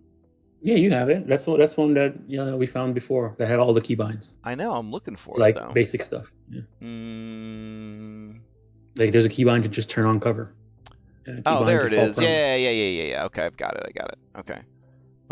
So where's that at? PF2 Hotkey Menagerie. What? PF2. Oh, keybind, not hotkey. See, A, B, C, D, E, F, G, PF2. Are there just no options for it? No, he's got options for it. It's in controls. Okay. Yeah, there's a new button on the options menu for a keybind menagerie. What? There's an entire new button for it? Yeah, that's what you've seen this before, Crash. What? I mean, I'm in configure controls right here. Is that where we're supposed to be? No, not so in the side menu. Oh, over here on the left. there should be another one called Keybind Menagerie. Oh. Let's see. I got presets, levels, FX. Do you not have it installed on Skyhaven? Yeah, I have it on. I'm looking at the settings for it. Let's see. I've got it. I have access to it through control. I don't see a thing over here on the side. Oh, maybe they updated and put it inside controls. Because I remember it used to be on the side. You used to have I'm not seeing controls, and then right under it used to be Keybind Menagerie. Oh no! Now there's just configure controls, and it goes to manage modules. Okay. Okay. So in Keybind Menagerie, 138 options. Wow. Wow, indeed. Why would they put it back inside there? It was better if it was on the side, back by itself. I don't know, man. I mean, that's where it belongs. It's hotkeys. It belongs in the hotkeys section. Yeah. Good God, this is a lot. Oh man, how could I? You don't need all of them. Who can remember this shit? Oh my God, it just keeps going. Yeah, the only one I did on this one was, I think, cover. Okay. You use the entire mod so that you can have a cover hockey. I mean, I don't even need it. It's just that we got it, and I was like, okay. F is for off guard. No, O should be for off guard. Right? Yeah. Save. O for off guard. Yeah, I'll remember that. I'm gonna write it down real quick. Okay. Let's see. Really, for this, I feel like that's an entire prep session. And now, just going through and picking out like the hotkeys and then making a cheat honestly, sheet. After there was a mod in here called automatic cover or something like that. So now I don't even need it for that. I don't even need that cover hockey anymore. Oh, because it calculates the cover, right? Yeah. Yeah. Yeah, but I let my players take cover even when it doesn't make sense. Do you know what I mean? Yeah. I kind of view it as like the secret dodge of Pathfinder. Like, you're up against a wall. You press against the wall. You know, Is there a table nearby? You position yourself so the table's between you. As long as they spend an action, it's fine. Exactly. If you're spending the Pac-Man, I'll let you take some cover. So we're doing K for cover, right? Because C is used by something else. C is being used for something else. What'd you do? K for cover. All right. K for cover. All right. Let's keep going. Different effects and toggle on and off, all kinds of things to your heart's content. You need to set this up a little bit yourself. Like, for instance, I have this set to X, for instance, to take cover, which does the take cover macro whenever I use the X button, for take cover. For instance, I have it F crazy. for off You're guard. Crazy, man. Okay. F is for off guard. For off guard? No. And don't worry about this pop-up. That's for a total separate module we'll get to. And it just works, and it lets you actually O is for off guard. Toggle on and off. Monster. Just by using. Oh, I see why he wants to use the wall. FVTT alignment damage and other immunities is a compatibility module. Yeah, okay, that makes sense. Rules that were pre-remastered that didn't have the spirit damage all there, and it still used alignment damage. This module automates all of that. Ooh, that's a good idea. This alignment damage and other immunities lets you use old, unrevised monsters and shit, and it does the conversions for you automatically. That sounds pretty good. I thought that was already taken care of, but no. I'll let you know. There's some monsters in SOT that I had to go through and make the changes for. Not anymore, baby. Just go install alignment damage, other immunities. There you go. Got to restart. So the wall template thing, I found out what it could be used for. You can set it up so that if, say, you have a cone and you want the cone to reflect off a wall. Oh. It would do it. That's cool. You want a ray to reflect off of walls. Like old school lightning bolt? Like you could bounce it off of things? That's pretty rad. Man. Well, now we have to make... we have to make an extra life item. That is like the old school wand of lightning bolts, and it just keeps bouncing off of everything. That'd be so cool. All right, let's see. We're back in. We're gonna go to configure settings. We're gonna go down to this PF alignment. And other immunities. All right, replace with spirit damage on roll. Yep.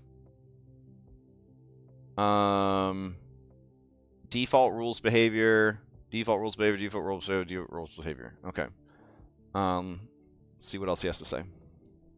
That old content to replace it with spirit damage on roll. That's nice. At least the setting I suggest that you have this on. Okay. Leave everything else on default. Got it. Install this. PF2e modifiers matter. Okay. An entire mod just so that you don't have to update old damage to new damage. I'm down. That's fine. All right. Next up is PF2e modifiers matters. Dom, it's trying to buffer his video again. I checked, and apparently YouTube is actually having some issues today. That they do matter. You always want to have this modifier matters. We use it. We've been using it. You want to also come in here if you have a party member who has Nudge Fate, Amp Guidance, or Guardian's Deflection. These skills that make it so that that was within 1, you could use that. This automates all of that. So if someone was in 1, someone had Nudge Fate, you had this on, it would tell them, hey, that's within 1 status bonus of being a success instead of a failure. Oh, I like that. That's fun. Automates all of that. Do you need to know what your party has and actually go in here and set it, and you want to have it off otherwise? But yes, it's really good. What it also does is any check, it shows you where the modifiers came from and what it's doing. Yeah, like that's crafting nice. Check, Crafter's Eyepiece is giving him a +1 from that. He has Combat Navigation is a paid mod. PF2e Party Sheet Helper is a module by Razor 1991 that actually makes the Party Sheet the most useful tool for the GM. All right. Party Sheet Helper. Let's see. Yeah, that was the one that adds the achievements. Party Sheet Helper. Okay. And pretty much all of the time because it lets you actually do and request rolls from it in of itself. So you can adjust your hero points and stuff here on players. You can, again, mouse over stuff to see what people have like you always could. Show print button? You can print your character sheet? Or the party sheet? That's kind of cool. See, so what, you could look at it? Hang it up on the wall? I don't know. I don't know. Maybe you don't have a lot of monitors. You want like a cheat sheet? Yeah, maybe. Good, and like who's good at what. But when you click it, you don't want to show achievements. It will actually create a DC template to put in chat. Ooh, Butler Log brought up a good point. I wonder if you could automate modifiers matters to prompt for succeed at a cost. I mean, probably. If you know how to code. If you know how to code, gasp. All right. But if we gave everyone an ability that was just a rename of Nudge Fate, and the ID was still the same, I feel like it would call on Nudge Fate, but it would be called Succeed at Cost. I think we could actually trick it that way. Worth a shot. It's worth a shot. Okay. Let's keep going.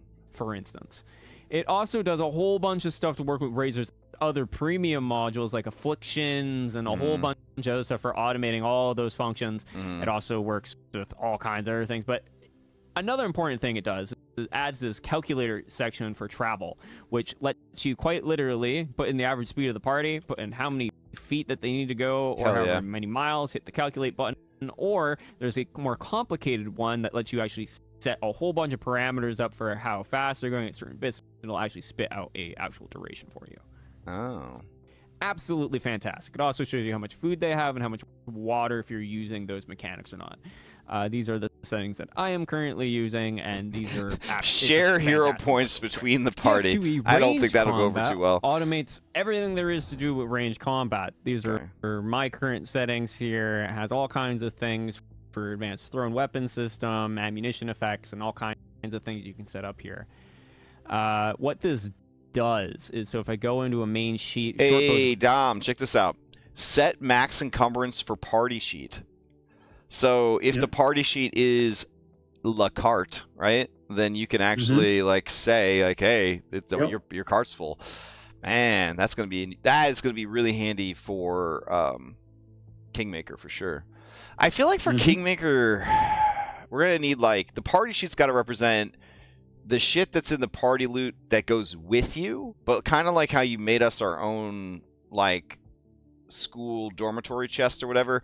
I think there are going to need to be like, you know, these items are in the bank, these items are back at town, like that kind of thing. Yeah. All right, save that. Let's see what he's got to say about this next one. I mean, we can make a vehicle. You can use the stash for everything that's not with us. But then, yeah. And then have a vehicle. Oh, that's true. That's true. Actor actually selected, and I go to his sheet, and I try and do a short bow strike. It says you cannot perform this action because it has no ammunition. God, I love being told I don't have any ammunition. That's my favorite mod. I fucking love when I play a game where everyone has guns, and I'm constantly reminded that I don't have any ammunition in my gun. It's just the best feeling in the world. Anyways. There is a mod or a module in that mod that lets you load all guns in the world, but then it announces to everybody what everybody's guns are. It posts what the arrow does and all of that stuff in the chat. It's really, really cool. And it used it and all of that. Now it went to 0, as you can see. They're setting to turn off and the that's announcement? what that does. However, did you hear his arrow? It went shwee when he hit the arrow button. Shwee across the screen. Would you like that, or would that get tedious, like constantly hearing like little sound effects? Depends on the game. Depends on the game. I mean, obviously, if we were playing Star Wars, we'd have to have all the sound effects on. Like that's a big part of the game. All right, what is this one called? PF2 Ranged Combat. Ammunition, alignment, action support. Why can't I remember what this one's called? Sustain reminder, tool belt, usage, workbench. Quick draw. All right, hold on. Manage modules. PF2 range combat. It's not turned on. That's why I couldn't find the settings for it. All right. Oh, right, because I overwrite my settings with yours Friday night because we wanted to figure out why that new ruler tool wasn't working, right? And you don't have no, I use that. You got it from the Extra Life server, which we have to have it turned off because we're not gonna worry about it. You're not gonna worry about it. Got it. Okay. Yeah. All right. Don't worry about it over 25 hours. All right. I don't know. Nothing's going to make someone happier than at 3 o'clock in the morning being told that they don't have the ammunition in their gun. That's what I'm saying. Let's see. PF2E. Range combat. There's 10 settings here. Post actions to chat. Simple or full. Post there you go. That's it. Chat. Get rid of that. What? Oh, when running macros to simulate taking actions. Yeah. Oh, okay, yeah. Just don't spam it. Just turn it off, and then now you can reload everybody in the world, and it doesn't announce it. Beautiful. Post ammunitions to chat. When firing a ranged weapon, post a simple message or the whole ammunition item. I feel like a simple message is fine. Minimum permissions to see messages, none. Ammunition. Oh, there you go. What? That's the one. You can have it posted, but you put minimum permissions only to see the items. Only the owner gets to see it. Perfect. Ammunition system controls how the module checks and handles ammunition when making ranged attacks. Note that the advanced ammunition system here applies only to player character type actors. Can be enabled for NPCs using the NPC weapon configuration macro included with the module. Prevent firing a gun if not loaded. Advanced ammunition system. Ammunition effects, enable ammunition effects. Ammunition effects warning, give you the full thing. Advanced thrown weapons system. Fake out DC. And hide token effect icons. Hide the token icons for effects created by this module. That's fine. Okay. Alright, keep going. You can describe it. We're not going to make it through this before I have to go prep Mythic. For using this, and depending on the settings that you have, you will need to use the macros. Range combat part macros, 2, I guess. Right here, you can just look it up, and they're all in here. Of note, it has a really a lot of these we already use, animal companion module that will let you link an animal companion to you for purposes of hunt prey. Really, really good. Automates all of that. I don't think you need a description for dice so nice. Ones for loading alchemical crossbows and stuff. If you have multi-chamber weapons, who knows? Maybe learn something new for it and stuff. Well, that's my thing. Is like I kind of want to give it the due diligence. I don't usually need the reload NPCs. I usually just need the normal reload. That's the only one you really need. I have on my bars 4. So for instance, if Jin over here, who has a crossbow, he has bolts selected, they're selected now, and he tries to go ahead and he does it. You can't perform his action because the crossbow is not loaded because it takes actions, yeah, right? Jesus so the Christ, Jin, get it together. Reloading it. So you can do it that way. You can also do it here. It adds a little button to unload and reload on the sheet as well. Really? And once you have it loaded, it adds this effect. There's an option to turn this effect off. Did you know there was a load and unload button on the weapon description? And I had no idea. Now he's able to actually strike. It must not show up for NPCs. It does the strike. It waits for it. It does the whole thing. Boo! It took the shot. Beautiful. It was a miss by 3. And yeah, it was really it's helpful. Really good. Automate range combat. Never forget if you did or did not read these simple scale statistics. And there's a couple different options in here. Wait, why did I jump ahead so far? This one right here because we. All right, hold on. And then. Oh my God. Before I believe it was in tool belt to. So what this does is it makes using Google Docs. Stop using Google to create. Don't tell me to stop thing. using Google. Jesus there Christ. You go. And it works like this, especially good for effects and quick insert macros. Right here does it adds this calculator section for all of a sudden. I switch it over to antler arrow just to show off what that. And once you have it loaded, it adds this effect. There's an option to turn this effect off, so you see even when I hover, you can't see it. It's just only in the effects panel itself. Yeah, okay. And then constantly jump to this not reload that weapon. PF2e usage updater. Okay. Just like what it says. It updates usages. So like for instance, winding flow, if this was at 0 of 1 rounds or even on an NPC sheet or something like this, when a round goes by in time, when we were actually doing that, either in or out of initiative, it will automatically replenish this back to one use rather than you needing to do it yourself. That's pretty good. That also goes across most things that have these frequency of use or action frequency sort of associated with them.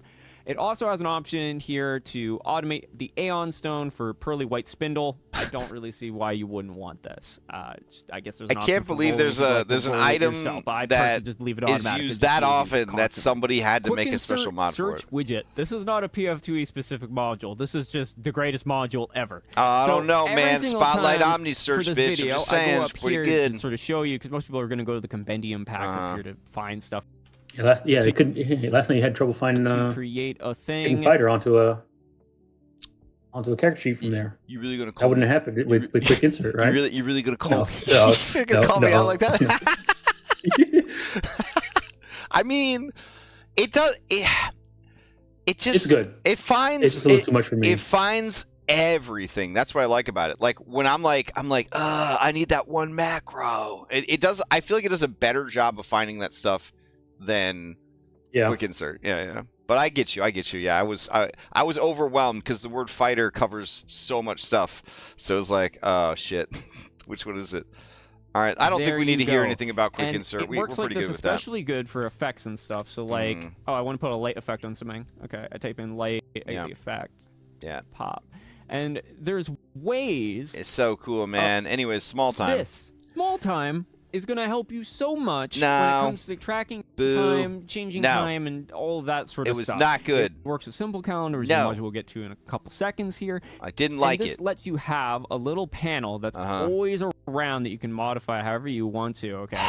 To always be here to move stuff an hour by 10 minutes, all of this sort of thing, or even move this. And bro, I think I uninstalled small time. That's how I felt about it.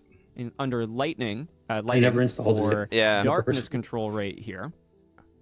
Yeah, no. Let's just keep going. Go back to here. Simple calendar. I've heard of this one. Made a little while ago with the dailies.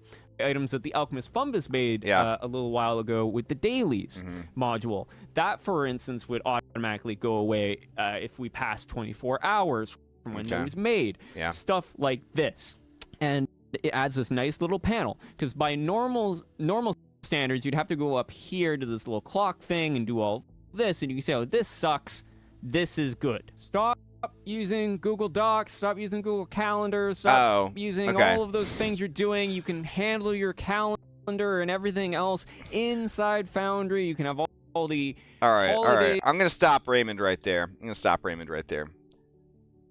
Yes, he's right. You could do all your calendar stuff in simple calendar, but like it is clunky AF. Like, I don't know, man. Trying to punch in like a decent amount of content to that calendar is a nightmare. Like, have you had better success with it, or? I haven't had any issues with using Simple Calendar. I feel like I put the days in for stuff. I keep it in compact mode most times. Well, there's this like thing called Fantasy Calendar. I think it's called Fantasy Calendar, and it's like really good. But they don't have integration to Foundry yet, but they're working on it, and it is like another paid service. But like, it's a really nice calendar. Like site. I'm very tempted to just use that for the two, Kingmaker style games, because I just feel like I would be heartbroken, and I've been burned before, right? I would be heartbroken if there was an update to Simple Calendar or to Foundry and we lost all of our calendar information. So I think there's an option to everything that you do in Simple Calendar gets ported over and becomes a journal inside your journals tab. Okay. Just in case, so that if something does happen, at least your journals are still there, unless the journals are gone. But at that point, again, you're keeping stuff inside Foundry instead of outside. That's the thing. Foundry. I feel like if you'd rather just keep stuff outside of Foundry, keep it out of Foundry. I feel like for Kingmaker and for Skyhaven, doesn't Fantasy Calendar import into Simple Calendar? I use it for my live games using Obsidian, never imported. I got on their Discord and I asked them, do you work with, do you have Foundry support? And they were like, not yet, bro. But they are working on it. But yeah, Fantasy Calendar is pretty damn cool. And I guess I had early access to it because I do have one calendar that I'm allowed to use without paying for. And that's probably, well, actually, it looks like I have two calendars. So, because I was going to initially use it for Curse of Strahd. But then I was like, we could use the one in Foundry. It'll be fine. It's not going to be that long of a campaign. But like Kingmaker, it's going to be like many years, if not decades. So I feel like that we'd want a really comprehensive place to do our calendar. Yeah. I've used it for Cyberpunk, which was a campaign that took over I think a year in game, and I'm using it for SOT, which has been 2 years now. I think you guys have been playing in game for 3 years or something like that. Yeah.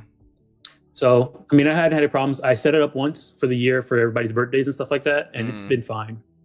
And the holidays. Yeah. Okay, but okay. I guess I trust at least Pathfinder to not break the calendar from updating, and I like keeping my stuff inside Foundry and then having some stuff outside, but that's because I'm okay with using everything in Foundry. If you don't trust Foundry to keep your stuff in there, then don't do it. Yeah, man, I've been burned too many times. Don't do it. Yeah, I've been burned too many times. All right. Just pick whatever you feel comfortable with. Just do it. All right. So do you think this guy has any information that we don't already have about Simple Calendar? It tracks the moon phase. There's a maybe I don't know, but all of them I would have to look at it exactly what they're supposed to be. I modified these to just show at least what they are in real life. Like Chthona is the another interesting thing about Kingmaker is it's pretty much like raw alternate timeline. Whatever it is, it has a day forward, day back thing, just like the small time thing. This integrates with because and obviously your kingdom you can set it up is in a unique way where and was not written into the lore of the world. Whatever is happening, it's incredible. Simple Calendar, and it has a whole configuration thing. It has a whole thing. It's a quick setup. You literally come in here, you hit Pathfinder, Galarian Pathfinder 2e, and you're off to the races. Off to the races. Smart target. I think they're called heritages now, but that's okay. Not that great at hitting the T. All right, smart target, baby. And hitting T to target something. Do you like how this targeting looks in comparison to the default one that goes around baby, I love how that looks. Smart target and go to targeting mode, lock it, and set it to always target player. Your players will no longer need. All right, let's see. Targeting mode, always target player only. So if we turn that on, that means players can never just roll or try to do something and be like, I forgot to target. How do you feel about that? Do you think players should be allowed to like not target stuff in Pathfinder, and then we just mental math it? Those times where you forgot to target something, I'm telling you, oh well, no, sorry, you gotta reroll and target. Well, I mean, I would learn my lesson if it was enforced. I'm just saying, I'm never gonna get better if if there's no consequences. So, I don't know.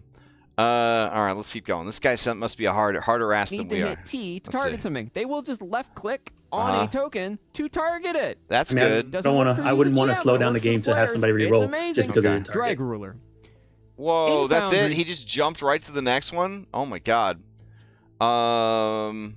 Use tokens instead of avatars. I'm assuming avatar is character art? Is that what you think that means? Show indicator portrait. Avatar is the art on their sheet. Token is their token art. Got it. GM, the image to use. Always use token image, guys. Always use token image.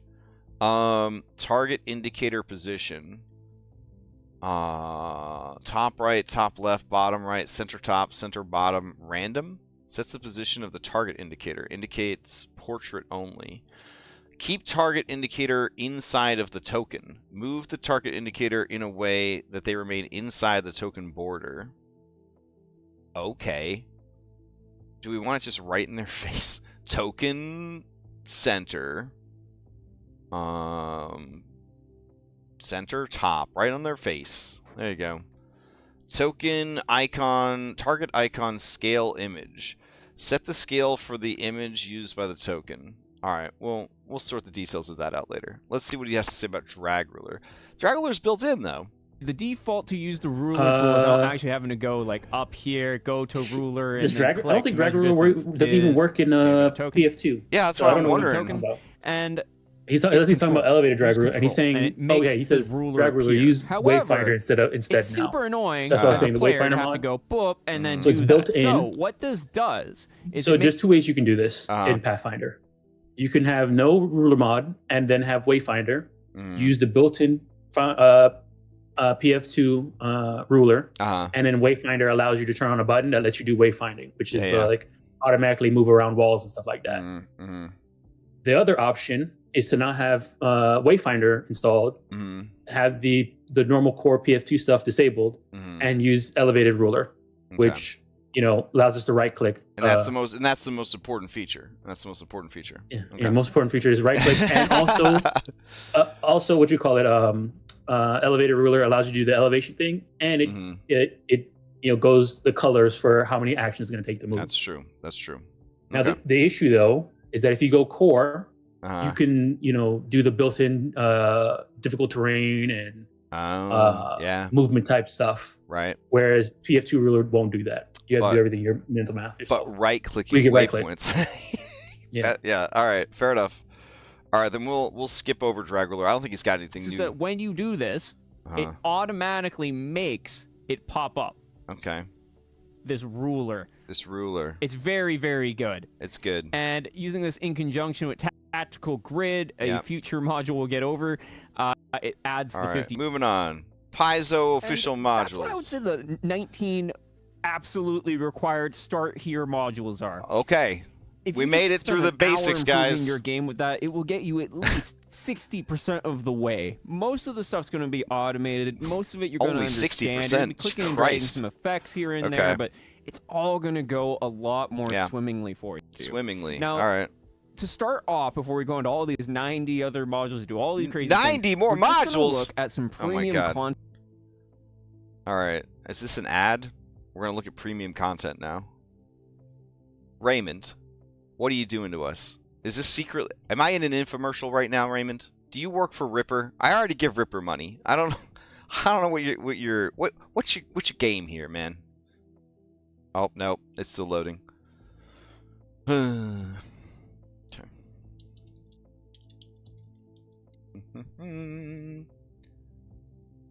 content modules. So what do you mean premium modules? Oh wow, yeah, YouTube has still got crazy outages right now. For free at Foundry. So Foundry's license, and when you use the Pathfinder 2e system, it's going to give you all the entries for free from all the books, like all your sources and stuff here. Most of the stuff is going to just be in here already for you. But the art doesn't come with it, and sometimes all the information isn't necessarily there in the notes. A couple things that adds I've noticed as well. But basically, these two modules, Pathfinder Tokens Bestiaries and Pathfinder Tokens Monster Core, add art to all. Do we have both of those? Pathfinder Bestiary, Pathfinder Token Core? Bestiary, you have the Bestiary one. I don't know if you bought the new one, the NPC gallery. Oh, NPC. So I have the NPC gallery one. It's actually pretty cool. Okay. Where do I get it from? Where do I get it from? Paizo store. Oh, son of a bitch. I don't know if I have 3 hours, Tom. Let me see. Yeah, I know. So the NPC gallery one, what it does, it adds a new button at the top of character sheets, Foundry and you can just say what gallery. It's called, just put in Pathfinder, like the actual word Pathfinder. Just put in Pathfinder. Yeah, Pathfinder. NPC gallery is $60. Oh my god. Yeah. It's like the bestiary thing where automatically puts all the art on. How do I even find it on this website? Okay, let's see. All right, I'm at Pathfinder. Oh no! I meant because you were looking on the stream, you were looking at your. Oh no! Module I'm going. I'm in my Paizo account right now. Okay, gallery then. Yep, it's going to be like NPC gallery or something like that. Gallery. Will probably the word you want to look up. Okay. Oh my god, this website is just the worst. Game Mastery module, Pathfinder Token Gallery, Character Gallery, Foundry VTT, $60. $60. Okay. What sort of hero? 1,200 tokens though. That's a pretty damn good price. That's a pretty damn good price. And it's what they pretty much did is all the art from like almost all their APs and stuff like that for characters, even the ones that are unique, specific for an adventure. They put them all in there. They're full art, PNG, and ready to be. You just click a button to say, "I want this NPC to have this art." Okay. I'm gonna be honest. At $60 for token art, I'm gonna have to start charging for my games. Yeah. Yeah. I mean, I don't know how. It's just not sustainable. You know what I mean? Like, I gotta. 2025, I was gonna surprise everybody with free games for forever, but now that I've spent $59.99 on this token pack, nope, can't do that. It's gonna be paid games. Yeah. You heard it first though. We almost had free games on our but everybody you want to know why you got to pay dues? It's because Paizo charged me $60 for these tokens. Just throwing it out there. Maybe I could have just asked them for it. No. That's dishonorable. Asking for things, you work hard for your money. America. All right, let's see. Don't need a handout. Select payment method. Oh my god. All right, use this payment method. We're getting there. I've almost purchased the item, guys. Hold on. All right. I'm feeling good about that. All right, placing. Nope. The site's reloading. Hold on. We're almost there though. Oh no, now it's chugging. It's not sure. Okay. Place. I got a big button to place my order. All right, I think it's happening, guys. I think I'm buying something successfully from the Paizo site. Hey, I think we did it. All right, now if you want your stuff, go to your library. Why not just fucking give it to me? Okay, let me go to my library real quick. Digital content library. I definitely can't show this on stream. I don't want to have my cool Foundry code. Let's see. Gallery. Character. It's called something different now. Is it character gallery? You think? Yeah. So that's probably what it is. Yeah. All right. Yeah, it's Pathfinder character gallery. All right. Now I go to Foundry's website. And then I go and make sure I'm logged into Foundry's website. Oh man, I don't remember my password for Foundry. Oh jeez.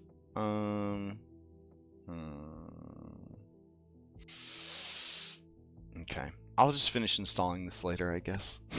That's fine. It's fine. Alright. Be cool if you could, like, just buy it out of the store or something. I don't know. Just have it. Yeah, it's fine. It's fine. Okay. So we'll get that. Keep going, bro. All of those entries. Yeah. And there's a third one called Pathfinder Tokens Character Gallery. A third one? Wait, is Monster Core different? Do I have to buy another thing? Oh my god. Alright, hold on. Monster... Wait, Monster Core is different than Bestiary Tokens and Character Gallery. Yeah, I mean, but a lot of the monsters from Monster Core were already in Bestiary, so there's only a few monsters that you need, only the new ones that you need to hit. So like the new dragons, you would need to get that for that. But I mean, I didn't buy it. I haven't bought the Monster Core one because I got the Bestiary one. The Bestiary one takes all 3 Bestiaries, and you know, a lot of the Monster Core is just all the monsters. It's just reprints of a lot of the regular monsters. And there's a free mod that does the transition between Pathfinder that adds the Bestiary one, to the ones that are replacement in the Monster Core.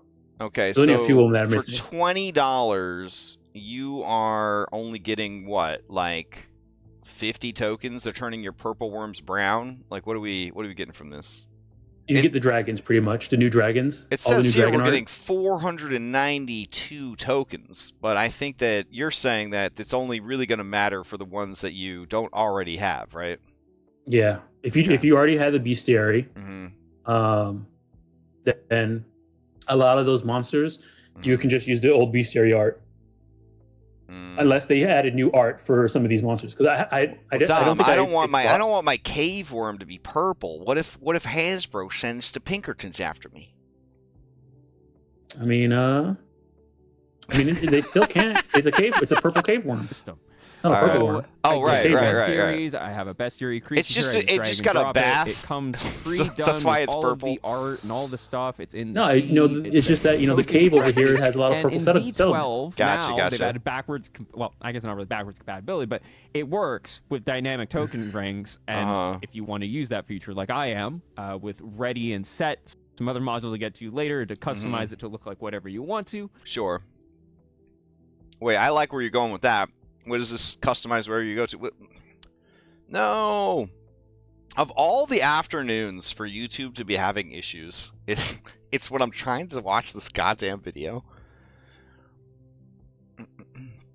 Yeah, I've got down detector on, and I'm just watching this massive blue spike of like YouTube complaints. And if you have that feature off, they are also made with a version that is on just a standard token frame, and it's just still made to work even if you aren't using the dynamic frame. It just works. Okay. Fantastic. How do you feel about dynamic frame? Thing, except it's for I don't like it. The entries from Monster Core. I'm using it for my one shot. That setting I said before, I didn't really feel like making a whole thing and remaking all the tokens. So I'm just using it for that. But that's when it's okay for that. That's about it. The problem is that it doesn't do pop-up tokens. It just puts a token behind art. Yeah. Where do you turn it off? Like, is there? I think it's off by default when you have the token Bestiary turned on. It turns it on by default from Bestiary entries. That's what that feature does. Already, so it gets rid of all the stuff from Bestiary. If Monster Core has a newer entry that overrides it, for instance, in your overall compendium when you're not looking at sources. $20 more so when I look for replace a couple of tokens for zombie, if you didn't have that feature on, you might have duplicates of like 3 different zombies. The monsters that it's going to be replacing are like the dragons, and at that point. You want custom art anyway. Yeah, you want some custom art anyways from dragons. Continuing though, the character gallery. What is that? So I have a Dampier wizard right here.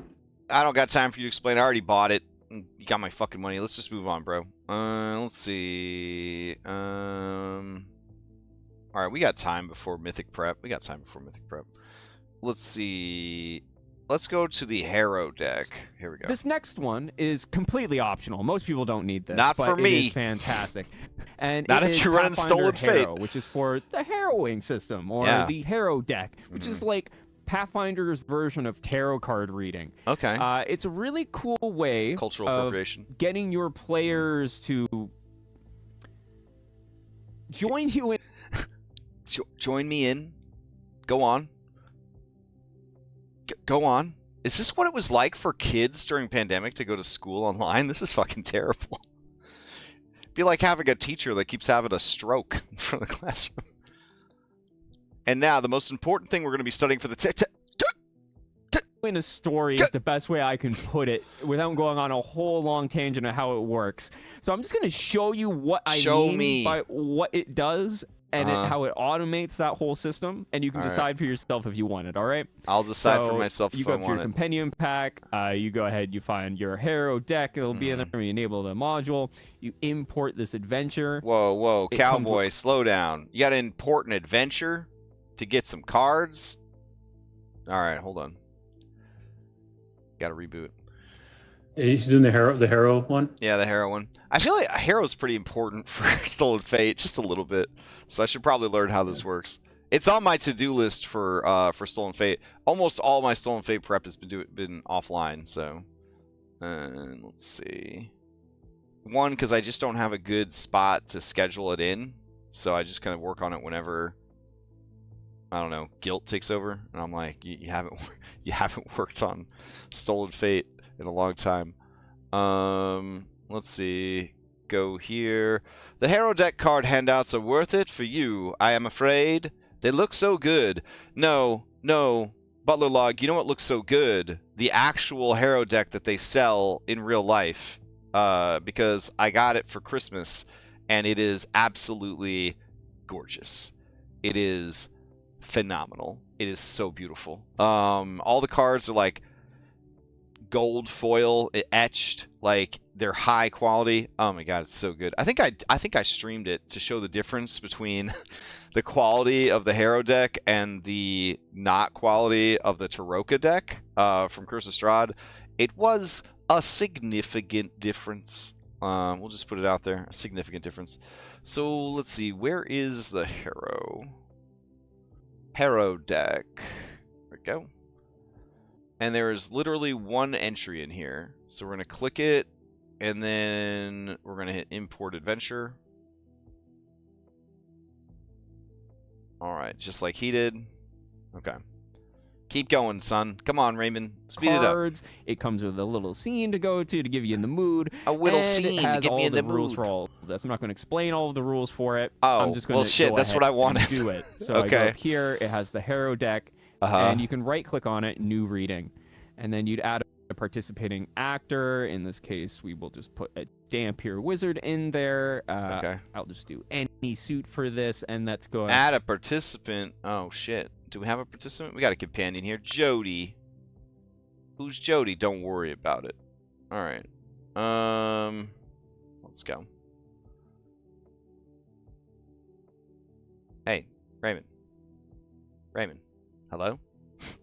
Oh, he's completely dead. He's just YouTube's just like done. I'm on the cusp of finally understanding how this mod I bought a year ago works. Please tell me. Come back to me, Raymond. Oh.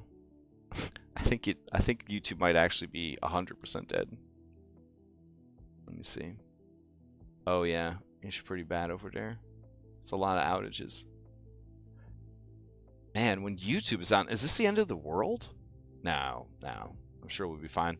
We survived Facebook going down. I mean, to give you in the mood, and it has all the rules for all of this. I'm not going to explain all of the rules for it. I'm just going to go ahead and do it. So I go up here. It has the hero deck. And you can right-click on it, New Reading. New Reading. And then you'd add a participating actor. We added our participating, We will just put a Dampier Wizard in there.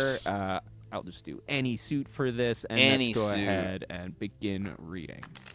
Begin reading.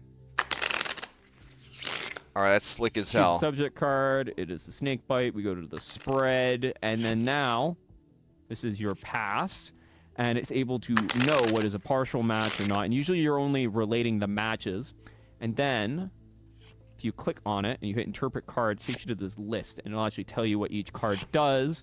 It's really nice to be able to do this in Windows rather than real life with a book or having to just learn it all. It's a good way of doing it as you go. And we'd interpret this and make a story together on this reading. Okay. And the snake bite is the subject card. You want to especially know what that is, and then we go to the middle, our current, and we go into our future, and it shows you if it's misaligned and any properties, and you go through this together, and it's a nice digital visual way of doing this. How do I wait? How do I get back to my cards, bro? Hero deck. So now our game is functioning with the 19. We've looked through our premium options. We've spent some money. We've made things a little easy on ourselves. We're clicking and dragging tokens. We're having a great time. Having a great time. Now, the next step is what adventure do we want to run, or what kind of content do we want to run? And so they make fantastic official modules, such as Rust Henge, which is an adventure, or Warrens of the Wildwood is one that has... Okay, so, alright. Butler Log, you ran Stolen Fate. I want your opinion on this. Dom, chime in, of course, because I super value your opinion. For Stolen Fate, instead of doing a Factspiration question, I was going to do a reading at the beginning of every session. And you volunteer for the reading, and then you would get a boon, or possibly a bane, or maybe both, based on how the reading went. But I don't know. I don't know. I don't know if it would eat up. Yeah, I don't know if it would eat up too much time, you know. But like, I think it would be really cool and thematic for like the game. You know what I'm saying? If they were to get a reading every before every session. I don't know. I thought it'd be kind of neat. How about instead of a reading, they draw one card from the deck and that has a buff or bane on it. Okay. Yeah, that'd be kind of cool. That'd be kind of cool. Maybe if I got to learn more about the Harrow, but like maybe there's like a really fast Harrow. Like when I used to do tarot cards, you know, when I was an edgy Vampire the Masquerade kid. And there is such a thing as like a speed reading, essentially, where you just get like one card and it tells you like this is how shit's gonna go today based on your one card kind of thing. So maybe there's like there's this thing for that. That'd be kind of cool. Make sure it's streamlined, then that's good. Make sure it's something you can stomach doing each week. Ah, bro, I love doing tarot. So that was part of what was so exciting about Stolen Fate for me. It seemed really cool. I was really excited about playing in it, but now that I've read the adventure, I'm really glad I didn't play in it because I think the adventure is pretty dumb. Like it's pretty bad, but I'm happy that it's going to be my first hack job of Pathfinder 2e, because I think it's got a really good like skeleton, and once I consume all of the meat and then vomit it back up onto the bones, I think it'll be a very cool adventure. So, all right. Anyways, let's move on. He wants to sell us more products. It sounds like. Support. I believe Age of Ashes has it. A lot of these APs have Foundry modules. Yeah. Into the journal. Oh, they're so great. Things that you and your players I can't wait to buy them. Your settings. Buy everything. Dice So Nice. Your players also have this option. Dice So Nice. A bunch of options in here. We don't need that shit. Just sort of like, how do you want it to work? Do you want to hide certain roles, that sort of thing, like blind roll and stuff for this, that, NPCs. You hit this button. No, we don't need it. Don't explain it to us. And this is where you can. I usually suggest people automate is automating your token cover, like light cover and stuff for ranged attacks and your spell strikes and stuff. It's really... All right, so let's do that. Let's see. Go over here. Manage modules. This is for cover. Alternate token cover. You guys. We're back. Oh, yeah, sure, man. I don't want you to be eaten by your cats while you're sleeping.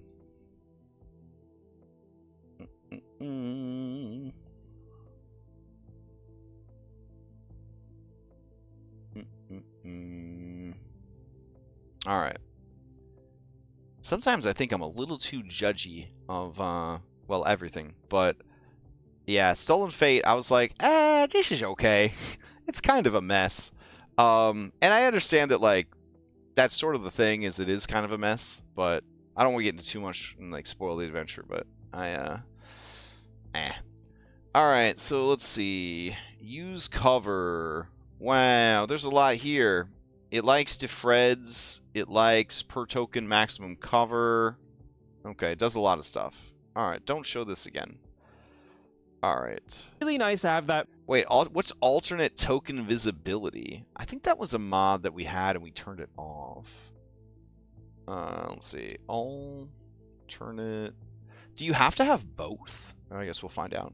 Mostly automated, because it's something that I tend to forget all of the time is, oh, is that going through there? Should that be doing that? And all of this. So for that, there's alternative token cover and alternative token visibility. You need both of these. We don't really need to do much with bitch. All right. Alternative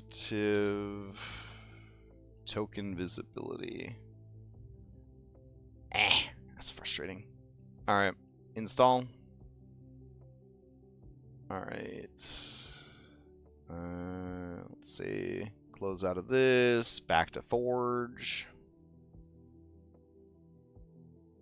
All right. Stop server. Start server. Hit launch game 17 times. Just normal stuff.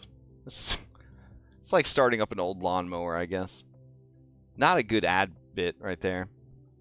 The Forge VTT. Sometimes it feels like starting an old lawnmower. Way better than magma hosting. For sure.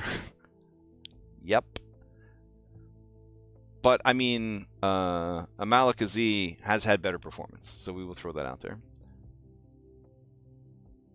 All right. Well, we'll listen to him talk about it while we wait for the world to load. You literally mostly just install that. It works in conjunction with the cover, but there are some settings in the token cover itself that you want to change. No, I guess we do need to be in. All right. Hey, hurry up. Load it up. Come on.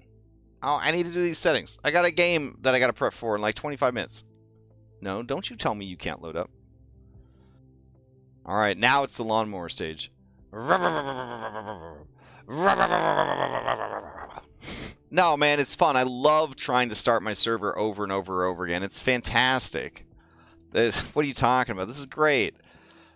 I love when I sit down to prep and it takes 15 minutes to get into my world. It's great. It's super cool. Yeah. We're almost there.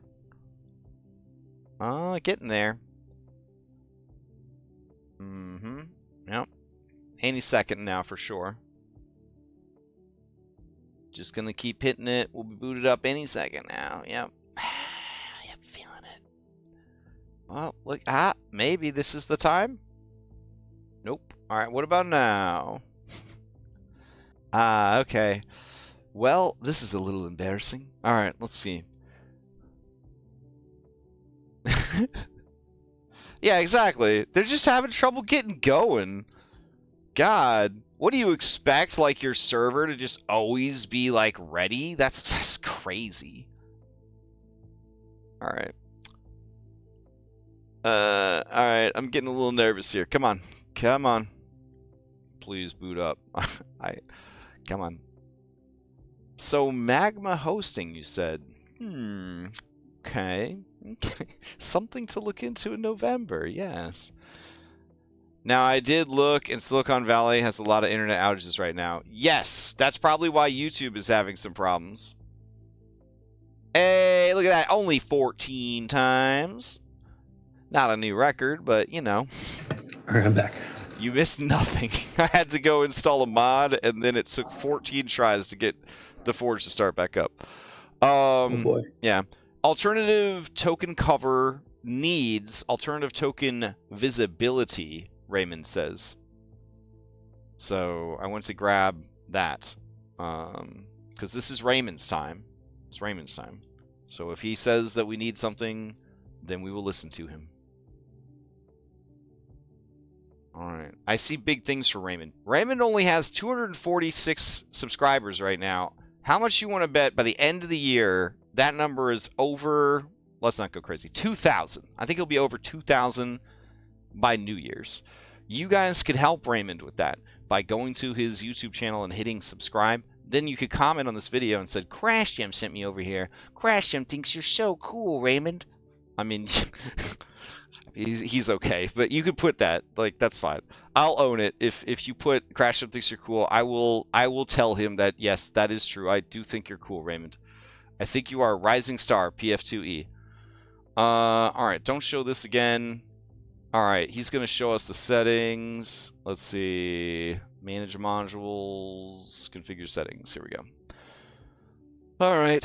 Alternative token cover. and alternative token visibility. We've been using this, right? On and off token visibility, alternative token visibility, or were we using something else like auto hidden or something like that? Perceptive. Perceptive, and that was kind of like hit or miss, right? Oh no, it's good. It's just a lot. Like it does a lot, which I didn't necessarily need it anymore. And then there was one day where it had updated. The guy made a mistake when he updated.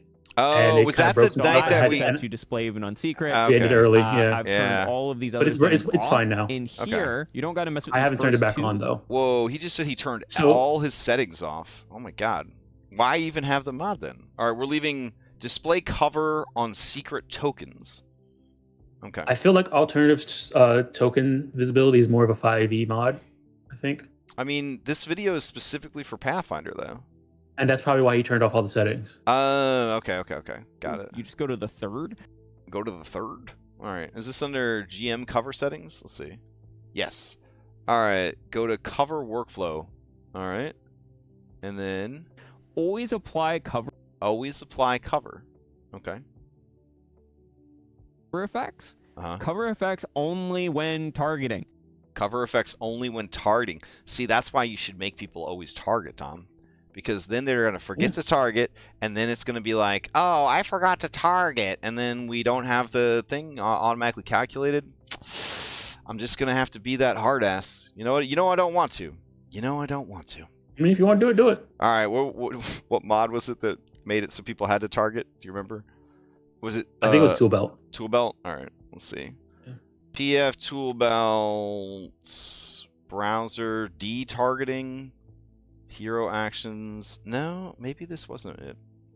Spell summary. Target helper. Yeah, is a target helper under. Oh no! It was smart target, right? Is that what it was? Smart? No. So in Tool Belt, there's a setting for target helper. I think it was in there. Nah, it wasn't there. I'm looking at it. It says target helper enables required add target messages and blah blah blah. So maybe it's under smart target. Let's see. Targeting mode, alt click. Here, always target. There we go. And lock it. Alright. These hard ass rules require a complete reboot of your server. Go for it. Alright. Yeah, because like if we're auto calculating cover, I feel like now we got to figure out, oh, so you didn't target, so now we got to figure out what the targeting is. We got to figure out what the cover is. It's just, I don't know. They'll learn. So maybe there's like a peripheral you guys could wear that shocks you every time you forget to target. I mean, you'll learn quick then, right? Or maybe not. Maybe some of my players just do it wrong on purpose. Okay. I'll learn quick. I learn quickly from pain. Trust me. My grandfather, he stabbed me in the back of the hand with a fork once, driving my elbows on the table. Never again.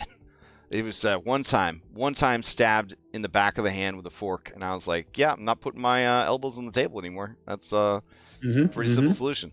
Not saying people should beat their kids, but you know that his generation did fight Nazis or whatever, so they get a pass, I guess, on beating children. Anyways, let's get back to prep. Let's see. What other settings do we want here? Auto. All right, keep going, kid. And you don't want to have display cover for templates. I found that to be pretty buggy, but how I have everything set up. You want to make sure you have this one option on as well, and really you're good to go. Now, what does this do? So if I select Jin here, and there's a token in between him and Ezrin, and I target him, see there's a little effect that was put up here. It knows that this is adding light cover right now to that. And it's doing it locally only on target. So if I was Jin and I selected Ezrin in some way, it's not doing it until I target something from something. So you see I'm clicking on Jin and it's doing that. Okay. It's very, very cool. Okay. And it will automatically apply that as well. So how does it handle elevation, you think? I think it's going to hit regardless of the bonus, But anyway, I'm not sure.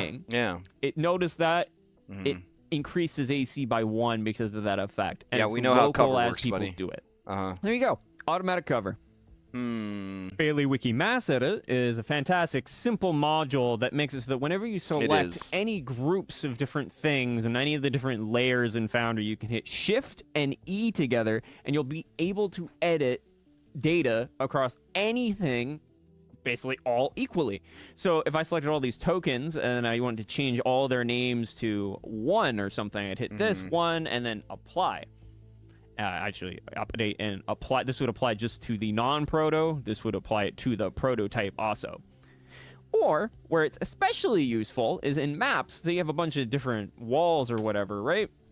Actually, I want to make these walls non-restrictive, non-light restrictive, site restrictive, none, apply. Bam, I've turned them all into transparent walls.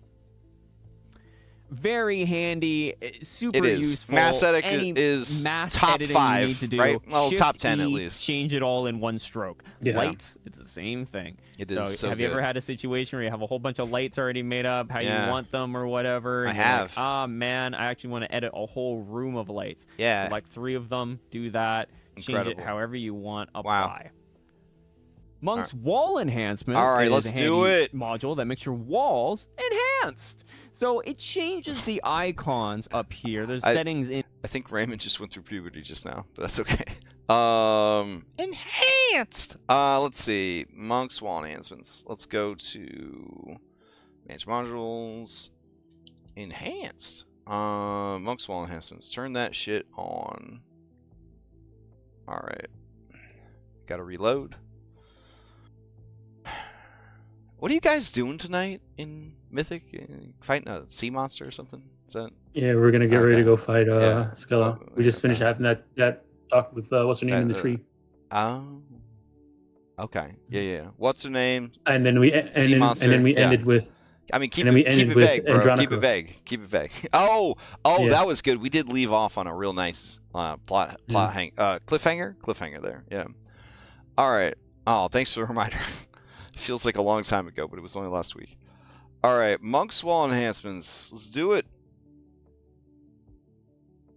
How far along are we? Are we only halfway through this video? Jesus Christ.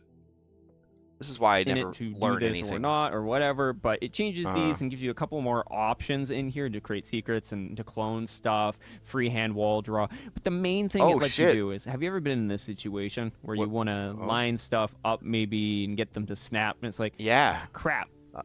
Crap. I can't do anything. I have to do this then. You'd have to then create another wall, hold control, and do that.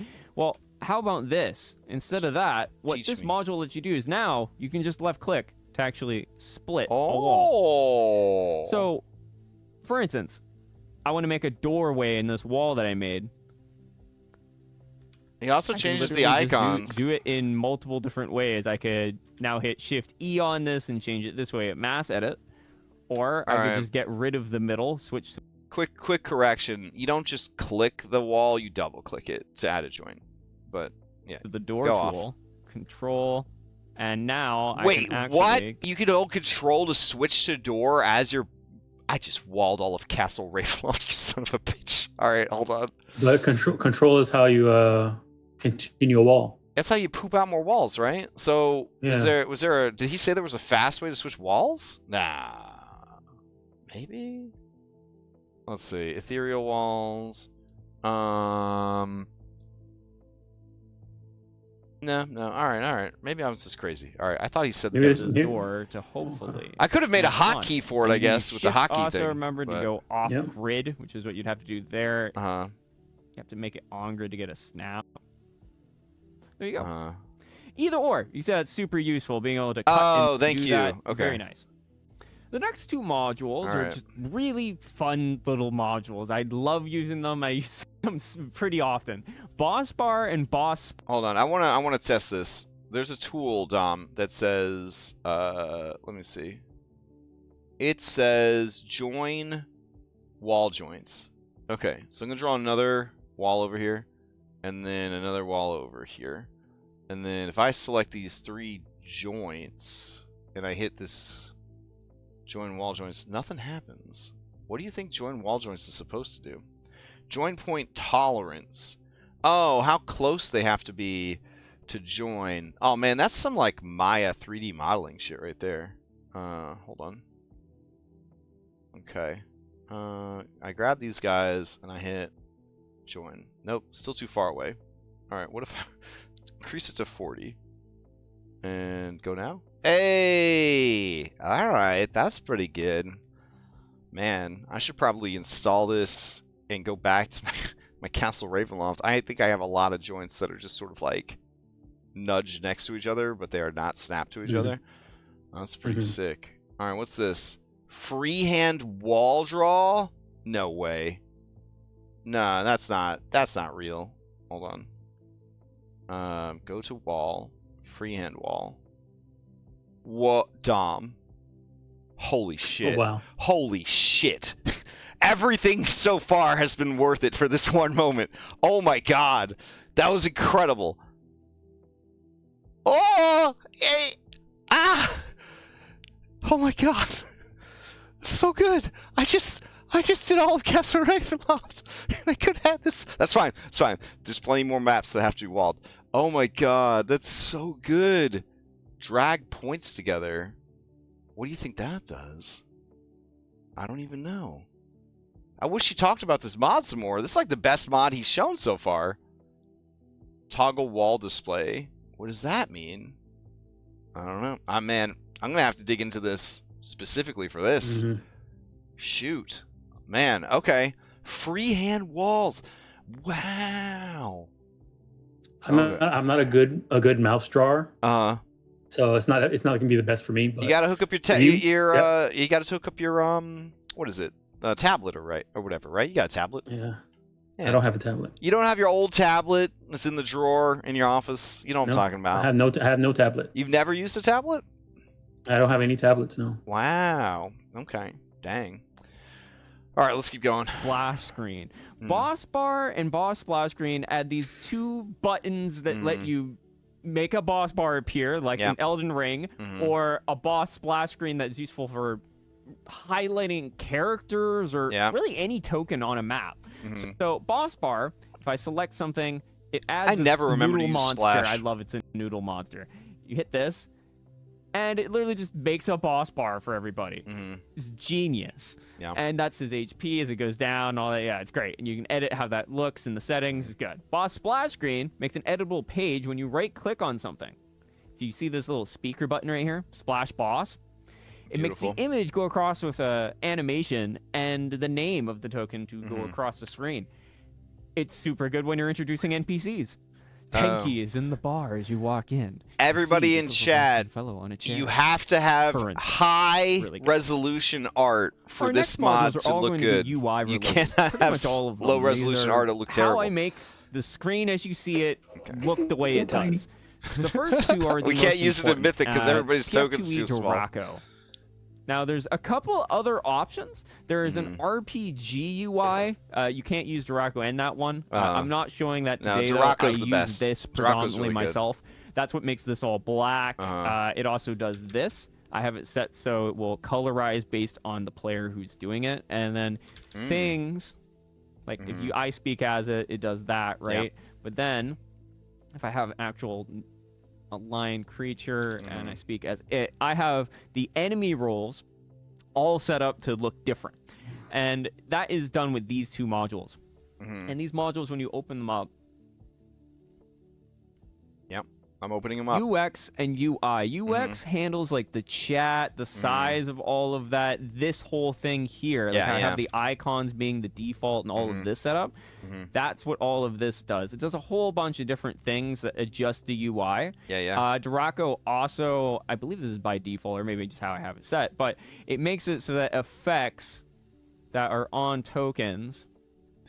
This is where you can merge chat, and you should not do that. Like the little that is UI a on bad, top. I really like that. A bad interface. Go around the token, so effects, you can always see them all the time. And that's what this is right here. Adjust token effects HUD. And again, lock these settings. Lock them so that your players see the same thing that you are. Because just because you change these settings in here, if you don't lock it, or you set it to the soft lock, half lock, hit the lock once at least, it's not saving it. Your soft lock versus hard lock. I also really like the CRB styling for journals. That does this.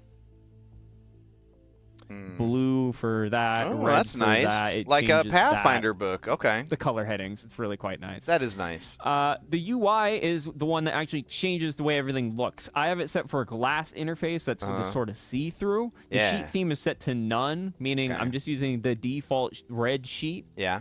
You can change that in here if you want to. You can change the sheet theme color even if you want. I just set it up to black. That is just my own personal default. And then the chat message standard is Foundry 2. The opposition, the enemy thing. So this is Foundry 2. This is D&D 5e Dark, or this is what he calls D&D 5e Dark. That's what I'm doing to differentiate it. And there's even roundness features to let you round that's cool. everything out. I'm not going to actually do that, but it actually makes everything round instead of square, like all your buttons and everything. And there's an option here to colorize PF2e HUD. I highly suggest having that on. It's the next module we're going to look at. But this also has in here a center. Where is it here? Center the hotbar. Enable centered hotbar. Oh, that's so good. I really like this. I the love compact UI option, this right here, is also super useful because it makes it, that's what's making this pop away. See how it's popping away when I'm not over it? I find this super handy because especially when you have this many modules, look at how many tools I have. I mean, it's just buttons, look bro. All the tools, right? And there's all these extra ones that we're doing. It's a lot. So just hide it from the players. Okay. Only pop it up when I need to look at it by going up here. And that is what Duraco does. Okay. Install it. All right, I did. PF2e HUD is an update to interactive token tooltips, which is something we used pretty recently, honestly. This is a new thing, PF2e HUD. And what that is when I'm mousing over, you see like all the little stats are up in a colorized thing. Shit. Colorized because Duraco, the module we just looked at, is colorizing with that one option. This section, anyways, needs to be fixed. And when I click, it makes a... Hold on. So Duraco works with this brand new mod to colorize the icons that pop up in the hover over token input display. I think I just followed that correctly. So that means we don't need Elandriel or whatever token. If you're using the other one, yeah. Okay. Are we still using Elandriel? Let me see. I use Elandriels. And you... I don't want... There's too much stuff popping up with the other one. All right. Let's. I'll turn it off though, so we can see what it looks like.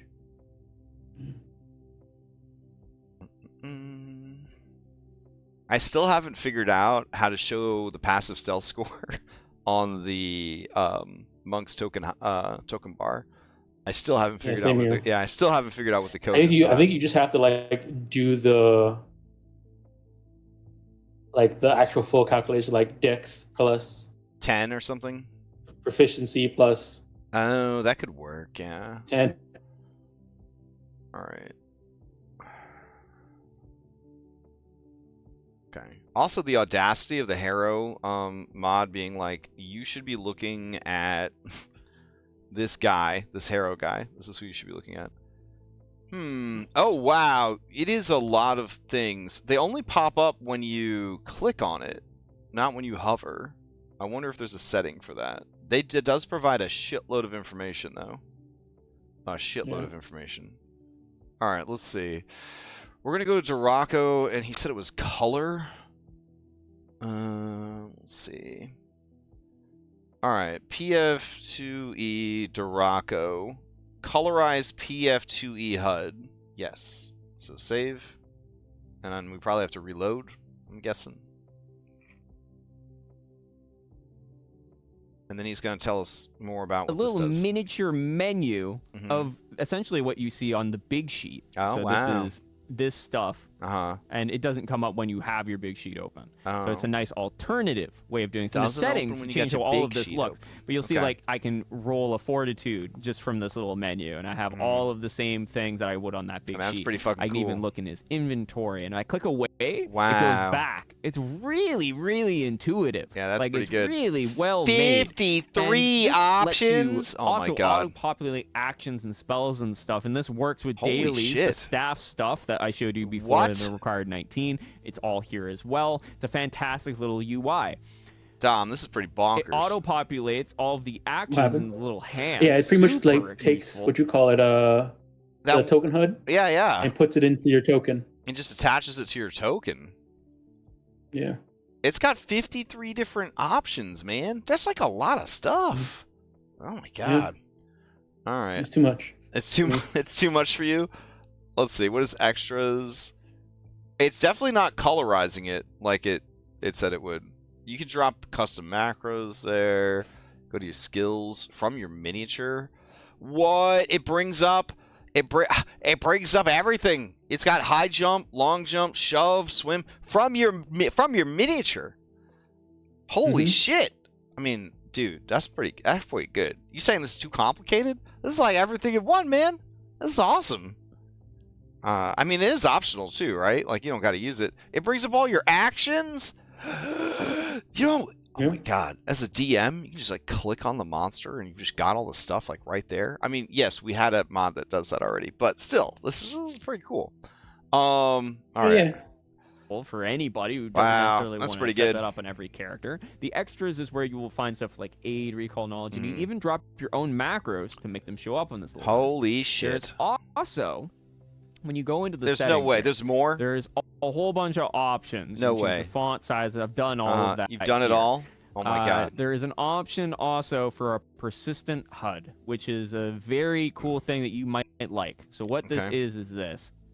It adds that whole small thing into a big bar. Oof. Like this whole big thing. It turns it into this, and it's always on the player's screen the entire time, so they don't need to actually select their token to do anything. And it's the same thing as that small thing, except now it doesn't pop up when I click on it or anything. It's just down and in here. And that is, again, this persistent HUD. You might want it on for you. You might want to escape this as GM and actually have it disabled for yourself. Like so. Then all my players would have it on, but I don't have it on, and I'm just using this tinier menu. No, I don't think anybody wants that force on them. Hopefully this gets colorized soon. I think Duraco will get to it at some point. New feature that came out literally yesterday. Okay. Anyways, that's what PF2e HUD does. Wow. And even on this big bar, I guess I'll show you, in the persistent one, you can actually just drag and drop everything you want into that bar. I don't know. I don't know. I think as a player, I would like the persistent HUD, but I don't want to force that on everybody else. Reason. You can put them on these little bars and stuff. As a DM, I wouldn't want that shit. One other amazing thing that PF2e HUD does for us is it also replaces a lot of the combat-related modules of old, as far as the menu goes. Of olden times.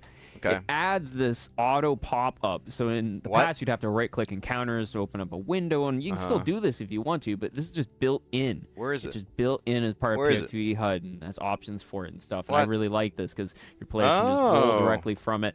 I've used Combat Carousel, the one that's along the top edge. I've used quite a few of these different trackers in the past, and this is just nice and clean. It's simple. It's right there, and you can hold control to actually move them around on it and everything. So if I had multiples or whatever, I can literally move them around. Okay, that's pretty cool. And because he has no initiative, it didn't move it. But if I wanted to, I could go, boop. See, it actually automatically is doing the initiative. So they want to delay. Okay, I hit control. I move the thing. PF2e. All right. Unfortunately, we are out of time. So I'm going to end this stream. I'm going to go grab something to eat. I'm going to come back and probably do like 40 minutes of prep for Mythic. And then we're going to run Mythic all night. Forever. So anyways, Actual Life is in less than 2 weeks. If you want to help out with that, please get on our Discord. Links in the area below the Twitch area. So join the Discord. Help us raise money for kids, sick kids this year, Children's Hospital, all that jazz. It's going to be Pathfinder 2e, so we're going to need lots of help because it's going to be pretty crazy. And, thank you, everybody, for hanging out tonight. Hope you learned something. Obviously, finish the video on your own.